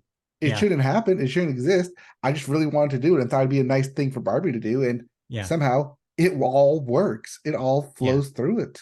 It's almost like, I do have to say, it's unfortunate in a way that it is tied to such a merchandisable franchise because the easy Mm. way you can dismiss the film is say, well, of course, people saw it and of course it was a success because it's Barbie. Everybody knows what a Barbie is. brand recognition now feels like it's almost poisoned the punch for a lot of films. It's so easy to just be like, oh, well, people saw it because it was a known quantity. Studios only made it because it was a known quantity. And yes, I think that is true to a certain extent. Warner wouldn't have touched this with a 10-foot pole if it wasn't associated with something they knew people knew about. Like if this was just another Greta Gerwig film, like if she was just making Francis Ha too, like not that many people would care. It would bring in a certain audience, but wouldn't bring in $1 billion. I can guarantee that. But what Greta did here is she Trojan horsed art film into a studio, like a big studio blockbuster, by taking advantage of the Barbie franchise, by taking advantage of it being Barbie. It's almost like the golden, like it's the last thing I think we have to hang on to in the mainstream industry is you're able to make these movies, these very personal, these very like weird experimental films, as long as you tie them to a known quantity. Yeah, that sucks. And I'm admitting that sucks. It sucks that you have to do that. It sucks that the moment we had with Everything Everywhere All at Once, a truly original film, a truly creative thing that nobody else could have made besides the people who made it, and a paradigm shifting thing is very rare and is not, and now if we learn anything from 2023, cannot easily be replicated. So it's kind of a mixed feeling, I think, when you start thinking about like, well, the only reason why this exists is because it's about Barbie. But the fact that Greta took a film and made this the thing that she made it, even with the Barbie, like kind of Barbie being like the chain, the ball and chain on it, holding it back, like it's still amazing because it withstood that pressure. It's a good enough movie that it takes that and has a commentary on the very fact that they made it and makes that work and not feel like beholden too much to the Barbie brand. It's just unfortunate that it will set a weird precedent now where studios are just going to think, well, this succeeded because it was based on a toy, and they're going to make these toy-based movies, not realizing what made Barbie special, what made people want to see Barbie, and it's going to be a missed opportunity. The wrong lessons are going to be learned from this movie, and it is kind of hard to see just because of how easy it is to dismiss, oh, it's based on a toy. Right. That's the whole fear of Yeah, Barbie having all the success is that studios are just going to see, wait, so I can just make any IP, throw an auteur behind it, and it right. will make me It a will billion work. dollars. It Will won't. it I'm going to work? tell you right now that American Girl thing is not going to be as big as Barbie. Mm-hmm. American Girl, interesting concept, depending on what you do with it.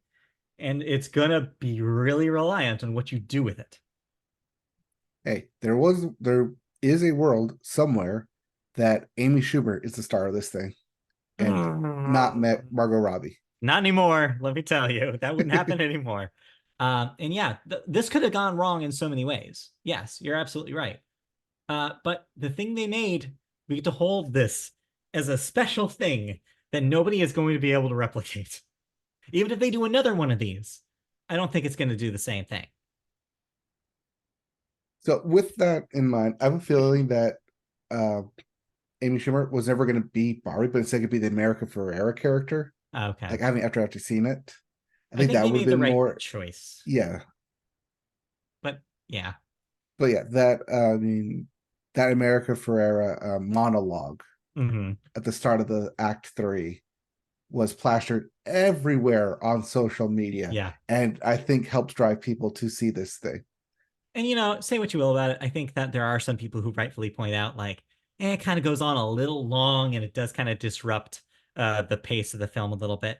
I liked what it did, and yes, for anybody who's taken like a gender studies or a feminist course, it's pretty 101. But like those who haven't, again, that Trojan horse comes to mind, and it's gonna get these ideas maybe in some minds that people that maybe hadn't considered them before, the literal Kens in the world who hadn't considered what the actual had thought about what it means to be a woman and the additional pressures and how we're still not any closer to a truly like a vision of equality as Barbie world wants to to give you.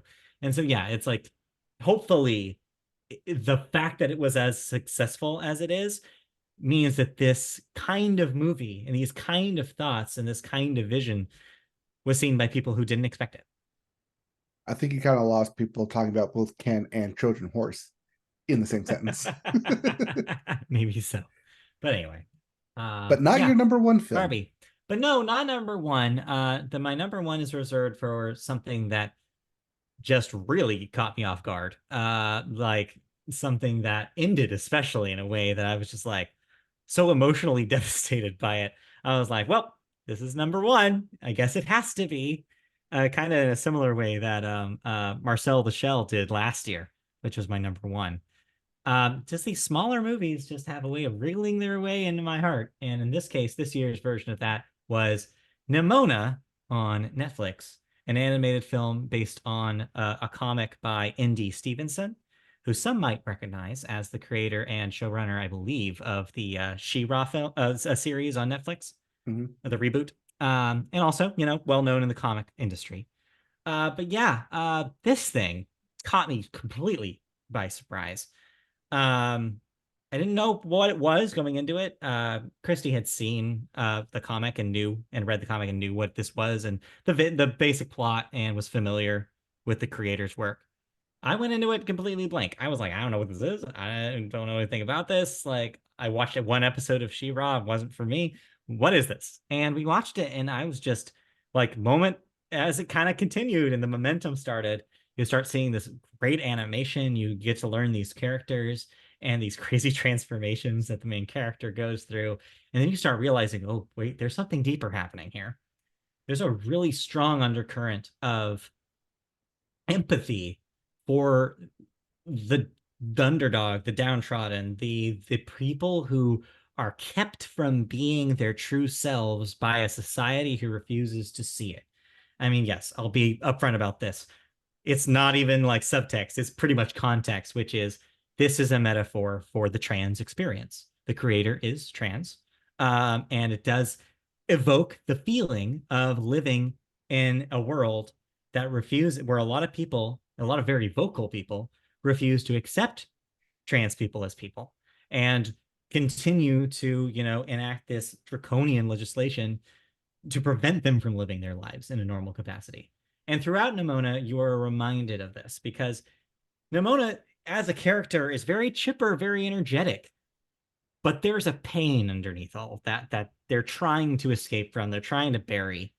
And the film does a really tricky balancing act of reminding you that all up to the climax, where you finally feel that pain, you feel all that pain, you see all that pain on the screen, where they are willing to basically give their life to this pain, to this just, and it's, oh my God, I don't remember the last time I just erupted in like tears, like the last that strong. It was so strong of an image and an emotional feeling. And then the movie does the best thing you could possibly do with that moment and makes the rest of that climax feel so cathartic, where it just feels so good, all that pain being relieved, and you just feel like, oh, that's what we're doing here. There is hope. There's hope for this person. There's hope for these people who feel the same way as this person. And then on top of that, it's a fun movie. It's a colorful movie. The animation is spectacular for especially what it was. And above all that, the context of this film wasn't barely even made. It was barely even finished and released. Disney was holding on to this concept because they had inherited Blue Sky Studio from Fox, but they never wanted to release this thing. They didn't. The baggage of it being created by who it was, and like I said, the context of the story, because like I said, it's not even subtext really. Like what this film is doing, the story that the film is telling, Disney was terrified of. Let's be honest. They probably didn't want to put this out in a theater, especially. They didn't want to touch it, so they left it. They let it languish, and they let it just sit on the shelf forever because they did not have the bravery. They did not have the confidence of knowing that this thing was going to resonate with a lot of people. But thankfully, it got resurrected. Annapurna put it out, made a deal with Netflix to let people see it. And man, am I indebted to whoever made that decision because this is going to mean a lot to a lot of people. This is going to be a special, special story that needed to be seen in the way that it was made, that needed to be made. And yeah, I think that the fact that we get it is a little small miracle of 2023. And I want to honor that. I want to honor the little miracle and the way that it made me feel and the way that it resonated with me. And I'm sure it will resonate with a lot of people who feel similarly, even if they're not trans and haven't lived that experience. Like I'm not, and it still meant a lot to me because I know people who are. And it doesn't, you don't even have to be trans to feel like that, to feel like you live your life in a way that society just refuses to accept. That you live like whatever choice of being you is prevented, not even like just scoffed at or laughed at, that it's actively being stopped. Like people are out there wanting you to not exist. Like in this household, we have a lot of conversations about book banning. Chrissy's a librarian. She sees every day and has to deal with these people that are just trying to remove any mention, like books that even mention for books for children specifically, they even mention a gay person or a trans person or anybody that's outside of their, purview of a conservative straight person. Like they don't want these books to exist in the same way they don't want these people to exist. And it's just brutal. And it just tears your your oneness, your sense of community away from you. You want to believe that these people who are just living their lives and being themselves can exist. And the fact that there are people that are every day making it their stupid crusade to say no, because I don't think they should exist. They shouldn't. They should just be ignored and they should just be placed in this place where I don't have to see them. It's very real. It's more real than people think it is. And it's happening every single day. And so stories like this are more important than ever. Stories like this that say, no, you should be able to be who you are, who you truly are, because compromising in any way about that is not living. And I think Nimona does a really good job of reminding people of that. I'm sorry, Anyway. what movie were we talking about? Hey, I brought it back in the end. I circled back to it. To go back to your point, But anyway, yeah, it really made an impact on clearly it did. me. Do I need to Yeah. say more about this? I mean, I don't need to say more I mean, about I this, might. but I believe you might I on believe I your list. might. But yeah, let's get to my list and let's Yes. segue then to now let's go in order. Let's go to number 5. Yes. As we start with a movie that came out of nowhere, first time director, uh, did a lot of little stuff, typically a screenwriter, but first like actual like feature debut by Joel Taylor in Netflix's They Cloned Tyrone. So tell me, did they clone Tyrone? Well, I would tell you, but that'd be spoiling stuff. Oh, spoilers. But yes, technically, yes, they did indeed clone Tyrone. But how and why and what is this whole like weird mystery box comedy sci-fi social commentary like film that just exudes more information the more you watch it? It's this absolute like bonkers of an idea, which is why I liked Everything Everywhere All at Once. Is just Right. you take something with something simple, you take commonality, and then you immediately go off into the deep end. But unlike, say, what Bruce Riley does, which is stay in that deep end, um, Jewel Taylor in The Clone Tyrone actually brings it back to social commentary, actually brings it back to this whole like meta social commentary, not just about like black exploitation films and the culture surrounding it, but just in culture in general and how weird sci-fi can be and also how good sci-fi films can be, that they don't, that when you make your own rules and as long as you play by your own rules and stick to those set rules, you're going to come out with a good film at the end. I mean, John Boyega, Jamie Foxx just absolutely shine in the banter back and forth off one another. And it's this really weird and twisted world. And by the time you get to the end of it, you're just like, what the hell did I watch? But also, I need to watch this again because I missed so much in the first viewing. Right. When you kill off your main character 15 minutes into the film, and then you're like, what the hell's going on? Yeah. and they bring it back. And you're like, wait, didn't I just watch this? You get this kind of like Groundhog Day movie, like, wait, is this what this is? No, it's something else. No, it's something Yeah. else. No, it's this fourth thing. It's this layer upon layer upon layer of metatextual filmmaking that makes this that makes They Clone Tyrone just an entire joy and pleasantry and total like mind melding fuckery to that just I enjoy Yeah. when films do this. Yeah. So how does it compare to something? Because the easiest comparison is something like, you know, the work of Jordan Peele. Like, does it kind of get close to that? I it gets close to that, and then it keeps going in Hmm. that it keeps its social commentary, but then keeps going into that sci-fi realm Hmm. of we're going to keep how bonkers is this. That's why I brought up Boots Riley instead of Right, Jordan right. That's a Peele, good comparison too. because Boots Riley is and what was that? How does Oh yeah, what was the I'll name see of you that? now. Shoot, what was Sorry to bother you. Sorry to bother you. Yeah. Yes, it starts off as that kind of like weird kind of social commentary, Yeah.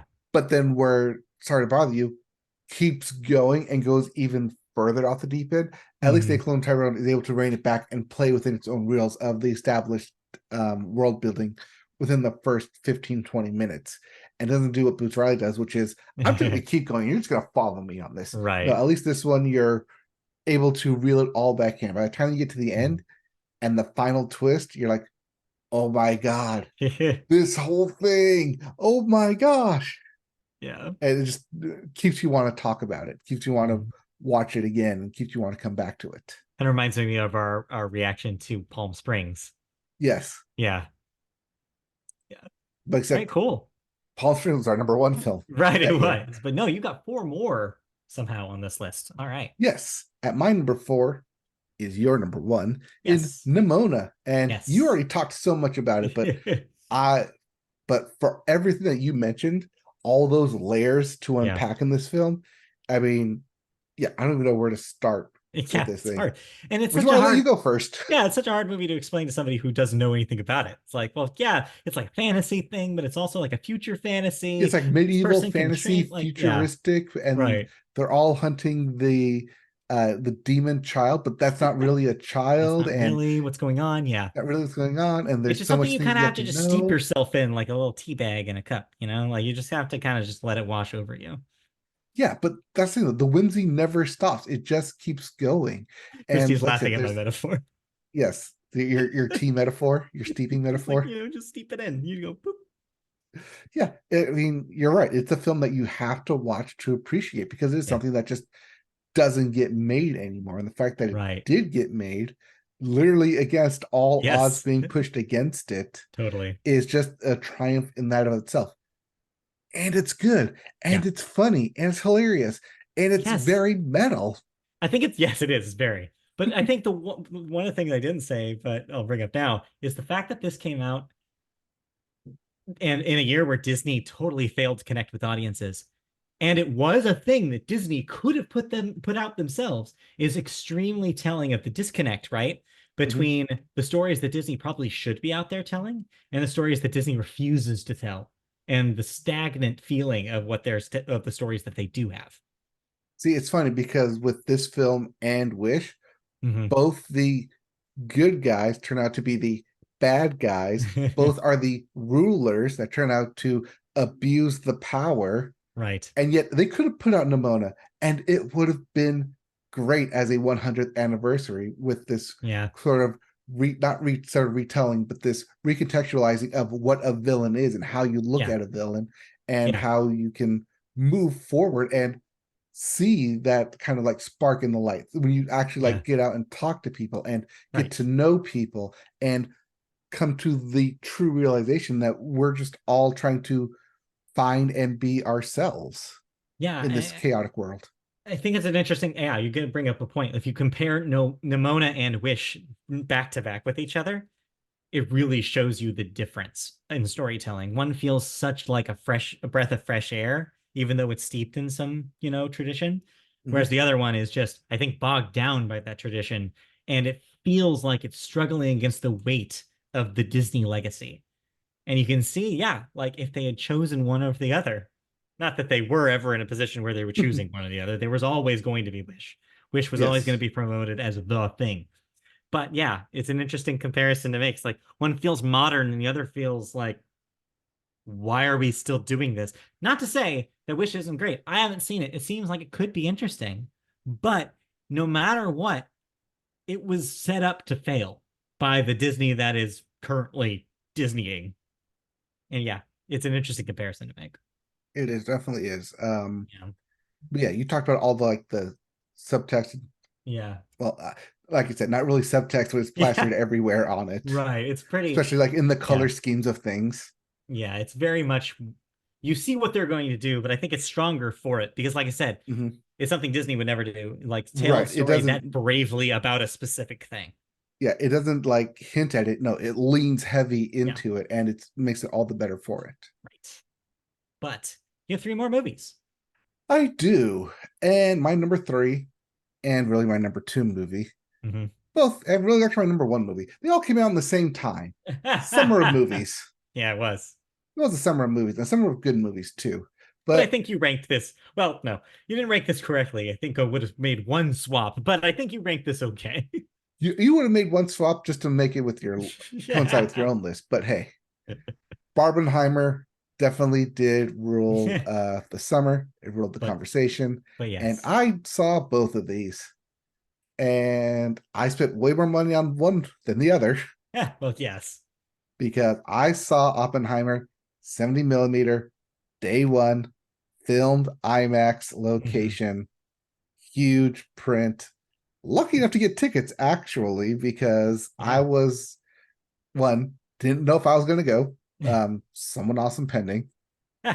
And the fact that I was able to go and not swap, like garner these tickets like day of, like I don't know, Hmm. kind of helped with my experience and make it Yeah. like a theater experience. A moment in a way it wouldn't Yeah, have been. Yeah. it's like, well, it's the first time going back to an IMAX theater, but yeah, also it made it a moment. The whole Barbenheimer means we talked about it, made it a moment to be at the theater, to be Yeah. in cinema. That Yeah. even as soon as you walked in the doors that weekend, you saw everyone seeing one of these two films because they were all wearing the shirts. Everyone leaned heavily into it. This wasn't just some Yeah. like, I mean, it's Rise Star Story there. It's not put on by the studios. They didn't like market it as Barbenheimer. The fans did. People who Mhm. love movies did. They saw this on the release calendar and was like, yes, they always put on counter programming, but to have good counter programming one against each other, it makes it just that much more special. Yeah.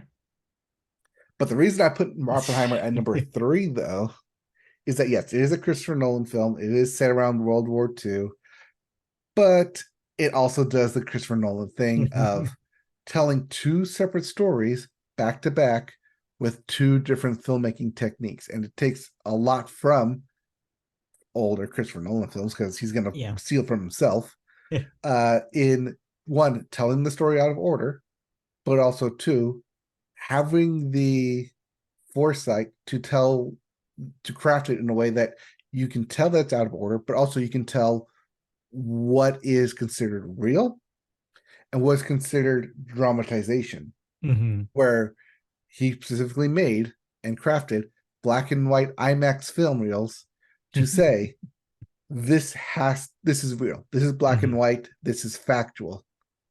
Whereas everything that's in color is more of a dramatization. This has the wide colors. This is the gray area. This is the colorful interpretation Hmm. compared to the stark black and whiteness. And the contrast of that in the same film helps amplifies that the world is not black and white. This decision is not like as gray as we'd like to see it. It is Right. this colorful, weird, like pursuit of science that is both trying to create from theoretical into physical, but also the constant visualization of all the ripple effects that you see and the way it is shot, the cinematography, the art direction, the casting. It Hmm. is superb in every single way. It is top tier filmmaking. Like this is auteur filmmaking with the big budget. This is also Christopher Nolan's first film with Universal. Hmm. following the Warner Brothers fallout from Tenet release. Right. So a lot of Yeah. writing on this film, and the fact that he's not going into the big sci-fi budget films first and instead focusing on a character driven Yeah. dramatization of, well, not even well known events, just a single point in history, and Hmm. how that one point, both forwards and backwards, as Christopher Nolan likes to do in telling Yeah. films, um, basically transcends one person's decision into the ripple effect Hmm. that we see in today's world. Yeah, and I think that so I haven't seen it, but the one takeaway I get from this is that everybody kind of expected it to be a very like Christopher Nolan style movie. But the thing that I think people weren't expecting is to be one of his best. See, like the reaction to it is like, oh yeah, even I expected like this to be very one thing, and it surprised me in some of the choices that he makes. And that's pretty cool for somebody who has such an established house style. I mean, we talked about Wes Anderson earlier. They're Mhm. completely different visually, but they are similar in that auteur stamp that both of them have on their films. You know it when you see it in either case, right? Like you can basically say, like, oh, I've seen 5 minutes of this, and yeah, this is Christopher Nolan as fuck. Like you get the vibe. But the fact that it still surprised people, I think, is saying something about where he's at right now making these films. And I think you're right. I think part of that is that he was so focused on one thing this time. He had a person that he was fascinated by, and he wanted to explore all sorts of angles on that person. Like you said, the factual angle, like what he was dealing with, what he was responsible for, and what he did. And then what was going on with him, with his mind? What was going on with the people that he interacted with? What was that like to be him? And I think that makes this a special kind of movie that it didn't have to be. And I think it's an interesting angle for Christopher Nolan and for a movie about Oppenheimer. Yeah, unlike his other World War II movie, Dunkirk, where it Yeah. was set against a ticking time, it was set against a clocked backdrop, set against this kind of like factual, like well Hmm. established World War II film. Oppenheimer kind of go explores the entirety of a man, the Yeah. complexity of man Yes. himself, and the And yeah. complexity and the pursuit of science in, Yeah. we can do this, but should But we should do we? this? And that's But the if thing. I Yeah. don't do this, someone else will just go and Right. do this. And So that's the is interesting it thing better about, to just yeah. create it and be the one responsible for it, or be the one to say, I don't want to do it, but Hmm. then doom it, that responsibility, to someone else? Right. Yeah. I think Nolan saw this as a conflicted man. He's an incredibly Mhm. conflicted man. Like there's a lot saddled on him. And you're right. I think the film takes advantage of the fact that he is that complex, and it does play that complexity back at the audience and be like, well, it's up to you to see whether you think that this all made sense to you to like put the pieces of this man together, because you wouldn't want to be in his shoes, and he didn't even want to be in his shoes. Like, it makes for an more interesting film, I would argue, than a lot of Nolan's work, because he had the man, say what you will about his man's movies, but he has a tendency to make things that seem more complicated than they actually are. Yeah, I mean, I Or think a to lot of people create went into. complication out of artifice, which is I think what a lot of people had problems with Interstellar, especially where it's like you just slap this your own like set of rules on the end of this movie and just be like, I don't know what happened. Do you know what happened? And it's like, That's I don't that's really the care, Christopher Inception Nolan. ending. Right. Uh, Yeah.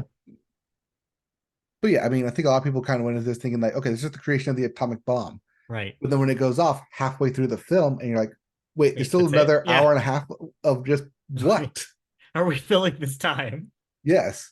But Yeah. even that is like all like so ingrained in like the character of Oppenheimer, and Right. just like I said, the results of creating the atomic bomb, that the story never just ends up and then they created the atomic bomb and we won That World was War it. II. The Right. story doesn't actually end there. There's Yeah. actually this whole other life that he lives post it. Yeah. That's cool. And that, talking about it now actually makes me maybe want to see it, which is not Mhm. something not a feeling I had before, but you may have sold me on it. I might check it out sometime, but when I carve out another 3 hours of my life. I All know right. it But is a anyway, long movie, but somehow anyways, though, that wasn't your number one, though. You have two more films. yes, like I said, on the flip side of that, of the Barbenheimer coin is Mhm. indeed Barbie, and you've talked a lot about it Yeah. already. It's your number two film. It's my number two film. Yep. Um, I'm going to say it's probably going to be the number one film of Media Boat Podcast. I think it's Yeah. easy Let's be real to here. point Yes. to because either that or Nimona. Yeah. But yeah, I don't need to talk at length of this. It is something that I think everyone should watch. Mhm. Young, old, boy, girl, right, left, whatever. It's a story that everyone knows what a Barbie is, but like you said, it definitely goes into like finding your own identity. Mhm. What is a Barbie? Is a Barbie what you make it about, or is a Barbie all about her accessories? Is Ken an accessory to Barbie, or is Largely, Ken their own yes. person? Yeah. Right. Yeah, I mean, yes, it can be seen as a marketing vehicle for the legacy of Barbie, but to actually have all those homages to past Barbies, past versions of Barbies, past um accessories, the different weird versions of different Yeah. Barbie types that they put out, Yeah. all thrown into this film is just a really, really weird and nice thing. Also, if you really like it, definitely watch the director's commentary. Yeah. It definitely goes into how weird it was even making this film and Mhm. just how weird Greta Gerwig's own life is and how she brought her own like style into this film in order to get made. Right. So Cool. super weird, super charming, but not like weird Barbie weird. It's more Yeah. like interesting weird, Yeah. But but not my number one film no. And I obviously, if you know anything about you, if you know anything about the Media Boat podcast, this should be the least surprising thing in the world. because this film crossed over into music, it crossed over into video games, it crossed over into television, and now here it's crossing over into movies. Hmm. Spider-Man Across the Spider-Verse is my number Across one the film. Spider-Verse. No, Na, stop it. na, na. Stop it. We're gonna go beyond next time. So Anyway, 2018. Huge film, huge year for films, huge year for superhero films. you're winding up for a big speech when you start 5 years ago. When I start 5 years ago, Black Panther, Avengers Infinity War, Yeah. huge Marvel films. Talk about Disney having a huge year in 2018. And then here comes Sony Animation out of nowhere with this small film that no one really knew what to expect because it was Sony Animation at the time. Spider-Man Into the Spider-Verse. And yeah, caught me by surprise when they announced they were making a sequel. I was like, all right, I'm all for it. Give me more of this. Let me see where it's going. And then they announced that they were doing a sequel to that sequel. They were making the animated film twice, or not twice, but a back-to-back sequel. And I was like, okay, this is going to be some wild ride. And I had no idea how wild that ride Mhm. would be. Mhm. Across the Spider-Verse takes the Into the Spider-Verse momentum and continually swings forward. You get more of the Miles Morales and the Gwen Stacy romance side of Mhm. things. You get more into the actual like canon canonicity. I got there of what makes Spider-Man Spider-Man. You get more into the Spider-Verse dwelling. You get even more Spider-Man in this film than you did in the Tom Holland version. Mhm. Uh, and it just drives home the point that a film can, much like what Everything Everywhere All at Once did last year, a film can be so vast and so wide and span this entire multiverse of different characters, but at the same time, have a story and a plot that drives home to a central point of a character's identity fighting between being a teenager Mhm. and having the responsibility of Spider-Man. Yeah. And if you're out there saying, but it's the second film in a movie, in a trilogy, don't you know the second film's always the best? Oh Terminator no. 2, I might push back on that. Aliens, I might push back on that one Godfather in Part this 2, case, Empire but Strikes Back, World War II. They're all the best sequels. I don't know about that last one. Well, don't worry. Once you see part 3, number 2 will all make sense. Anyway, Anyways, we talked about Oppenheimer already. yeah, we did. Across the Spider Verse, like when I got like I told you to go Hmm. watch it. I told everyone to go watch it. I I mean, said it when yeah, it of came out. course. That was like the best thing that they put to animation. How they did some of this animation is insane. The fact that Well, Hobie exists alone. we found out a little bit how they did this, and it was on the backs of poor animators. We're not getting breaks, is how they did this. Oh yes, yeah, yes. We found all of that out. Not Yeah. from the Sony leak, just from people talking. Yeah. Well, so okay. What I will say is that first one, yes, I am with you. Absolute instant classic. Amazing that they pulled it off.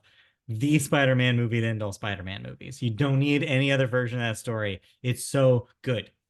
I also really enjoyed the sequel. You're not wrong. All of those things that you're saying is true. Like the animation's spectacular, no pun intended.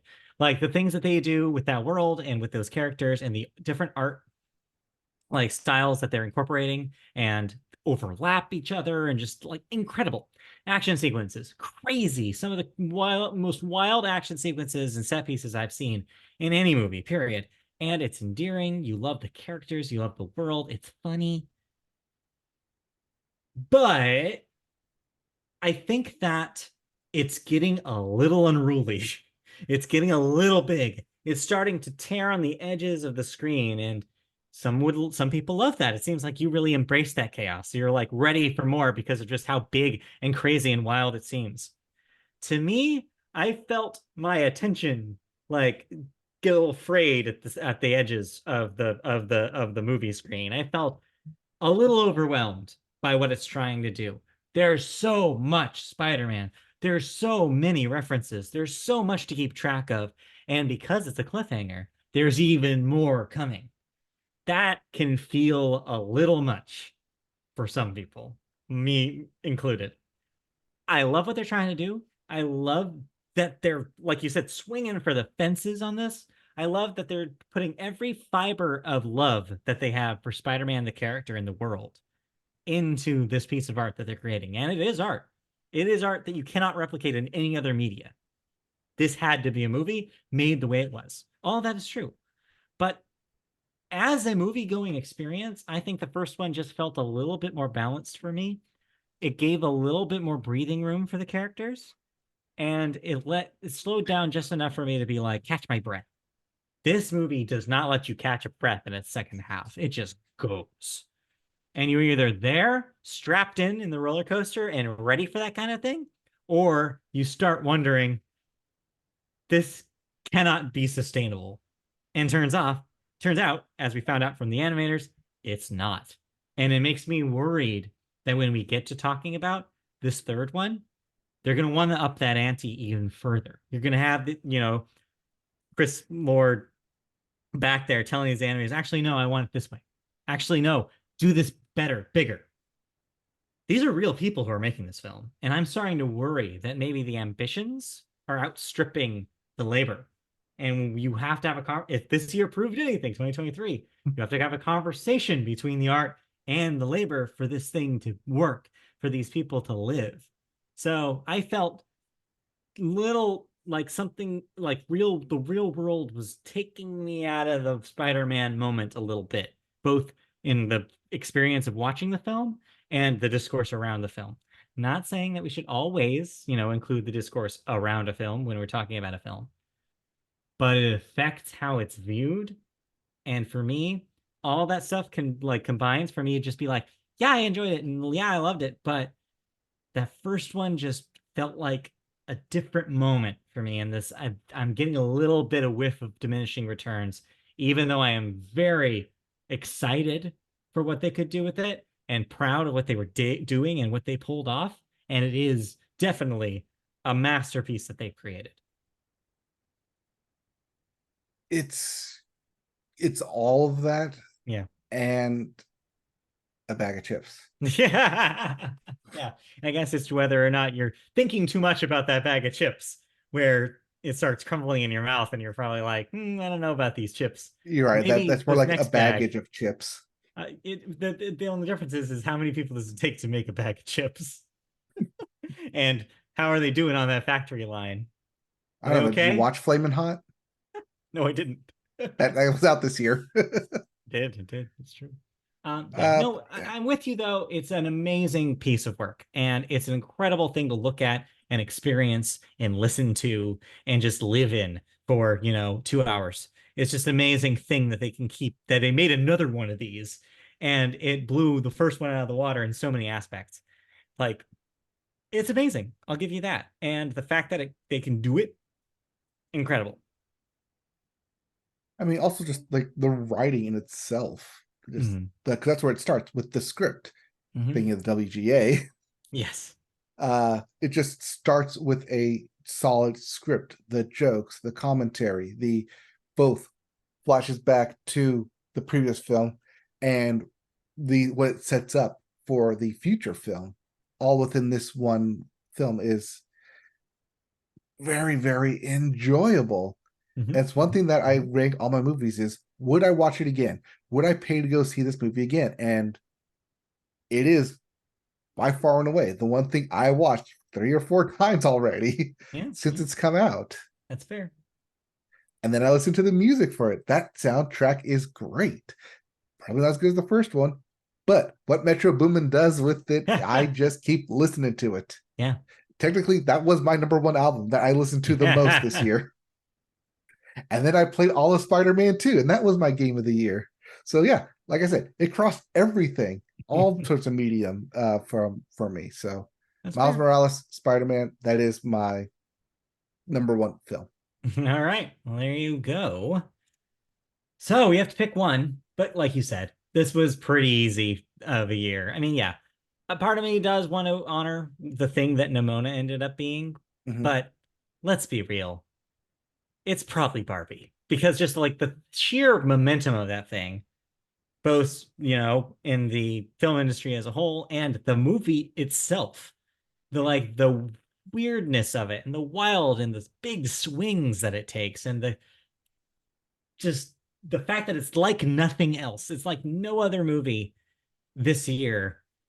Like it takes almost like the swings that Spider-Man is doing in live in In animation. animation. It's taking those swings in live action, and it's just like so weird and colorful and wild and funny and imaginative and also thought-provoking and deep and layered. And the fact that it created a moment and a like a an Cultural impact. zeitgeist. Yeah, a zeitgeist. It's a really good way of putting it. It's just and the fact that that will definitely be a movie I return to. It's something I've been contemplating watching again this very week. I haven't done it yet, but maybe I will. And so I it's mean, like, on Max, you have all the like behind the scenes features of it mhm, too, which I've got through about yeah, half of them already. it's cool stuff. That's all available to us, and Yeah. so I'm pretty confident about putting that as our number one. Yeah. But let's get into some honorable mentions real quick because Yeah. as you mentioned, this year full of IPs and lots of it dealing with merchandising. Yeah. So, like you said, we had Super Mario Brothers movie come out and just dominate the box office. But there's also this like weird little section of movies based off of products Hmm. like Tetris this year, like Air of the Air Jordan story, Yeah. Flamin' Hot I mentioned, and like the Beanie Baby bubble. Yeah. just just like we're gonna make a film about products. Yeah. And it's About a not really thing. product placement, but it's like the story fictionalized, very fictionalized version of these mostly untrue stories. Pretty much. Uh yeah. And then we had I mean, like I said, Taylor Swift eras, but also a lot of returning IPs like Ant-Man and the Wasp, Quantumania, Guardians of the Galaxy Volume 3, Shazam, Fury of the Gods. That film finally came out. Same with The Yeah. Flash finally came out. Uh, Fast X also came out this year. Hmm. Mission Impossible Dead Reckoning Part 1 came out this year, and then that title's going to get changed Yeah. eventually. Transformers, Rise of the Beasts, Creed 3, also this year. Hunger Games. Yeah. Like I said, lots of IPs that came out this year. Scream 6, I think. Yeah. Scream Five this 6. year. Six is the one that's having currently some casting issues, as some people have No, backed out of the Scream project. 6 was this Oh year. no, this six was this year, Scream and then seven 7 is the one they're is talking next about. year. Okay, Yeah. Trolls got a sequel. all right. None got a sequel. The Marvels got a sequel. Insidious got a sequel. Like it's like we talked about the Hollywood machine. This was the year for sequels to return. Yeah, I mean, that being said, though, a lot of these were largely disappointing, though. This was also a very volatile box office year. You had a lot of record setters, but at the same time, you had a lot of movies that really felt like swings and misses. All of the DC films, for example, largely most of the Marvel films. Mhm. Like there was just underperformer after underperformer. And it really kind of puts into stark contrast the films that are working and the films that are not working. And it's really hard to discern what is behind the reason why what's working and what's not. But good thing is that we're not the studios and we don't have to make that decision. We No, don't have we to do figure not. it out. No, We we just just got to reap talk the about it. benefits. Yeah. You have any specific movies that you saw you want to shout out that didn't quite make up your top five? Some proper honorable mentions? Um, I have a few. Proper honorable mentions? No, I don't think No? so. You know anything you want to shout out that you liked but I didn't mean, I quite just like your shouted number out a bunch six of and them. seven? I just shouted out a bunch of them. But yeah, like Tetris, I really liked, even if it was like Okay. super fictionalized. I mean, it wasn't super fictionalized. I know a lot of the real story there. I think they just kind of pumped up the drama of it when it wasn't really that dramatic. Yes. Yeah. But no, but I think you saw a lot more that you want to shout out too. I just have Like, just a few, just three. I want to shout out Sofia Coppola's Priscilla. That's my yep, solid number six. Just looking outside of my top five, I really enjoyed it. Really well shot as well. Then you have I wanted to shout out a couple of comedies. No Hard Feelings, which you did not like. did not I thought like. was a good time. And Quiz Lady on Hulu. Fun comedy film with Aquafina and Sandra Oh. If you're into that kind of thing, I recommend it. Yeah, and then yeah, we kind of already talked about Super Mario and how that was a big disappointment. I will Um, shout out Puss in Boots: The Last Wish. that's from last year. Probably would have made my list last Last year, year, if you'd seen it before the except lists, yeah. it came out on Christmas and Hmm. didn't get a chance to see it before my list. But lots of good animation in that one. Probably would have put that one on my list as like 5 Fair, fair. last year. And lastly, Leave the World Behind. I Yeah, know I yeah. got some like really like iffy kind of commentary on it, but the art direction and the art direction that they do with it and the production like outside of the characters like that Mhm. they add, I think adds to like the heightened layer of chaos that does go on in that All film. right. Well, cool. Then if that's all the honorable mentions we can list, then that's Wait, there's probably one last one oh, that we one have to last one. mention. Okay. Ruby Gilman, Teenage Kraken. Ruby Gilman, Teenage You Kraken. just wanted an excuse to say that. Yes, I did. Yeah. Anyways, so that's it. That will then wrap it up. Thank you for joining us for this special wrap up edition movie style of the Media Boat podcast. That's it. We did all four categories. Or is it? Because we have one more special show in our wrap up series for y'all that will premiere on New Year's Eve, and that Yep. will be the show in which we look to the future for once. We're done looking at the past. We're done living in the past, you know? We are forward thinking and we're going to look towards the year that will be of 2024. So we'll take a look at some things like things that we're looking forward to, some things that haven't happened yet. Also talk maybe a little bit about ourselves. I don't know where we're at, where we're feeling at the end of the calendar year and what's in the cards for the future for us, as well as maybe some changes that we'll make to the show's format in 2024. Who knows? We got a whole new season of podcasts for you, so who knows what they'll look like. But for now, we have this wrap up series that's available to you. So all three episodes in the past that we've done, which is movies today, and then television last week, the week before that, video games, the week before that, even music. You can listen to all of those right now. They should be on your feed as we speak. And you can listen to the future one next week. You can also listen to our regular shows. We still do those too. A proper episode of the Media Boat Podcast will still be here on Tuesday, so tune in for that. And then in the That is meantime, the yeah, season finale that we have the coming up season this week. finally. will come to you this Tuesday. So Yep. get excited for that. We'll have one last regular ass episode for the year, Yes. and then we'll have our end of the year on Sunday. Yeah. And then we get into the next season. Yeah, pretty Because wild. this train Yeah. don't stop, This and neither train does this stops sweater. for no one. Neither does that sweater. You're right. It's not stopping. Yes. All right. So So thank you for joining us. If you want to see us in video form, YouTube, search Media Boat Podcast on there. If you want to hear us in audio form, both the regular and their special wrap-up episodes, search Media Boat Podcast in your podcatcher of choice. Social media, we're on Twitter/X at MediaBoatCast. If you want to email us and yell at us about any of these choices, MediaBoatPodcast@gmail.com is where you can do all that. So with that, we will see you guys next time for a regular episode if you tune into that, or our proper last wrap-up episode at the last possible day of the year. And enjoy your holidays.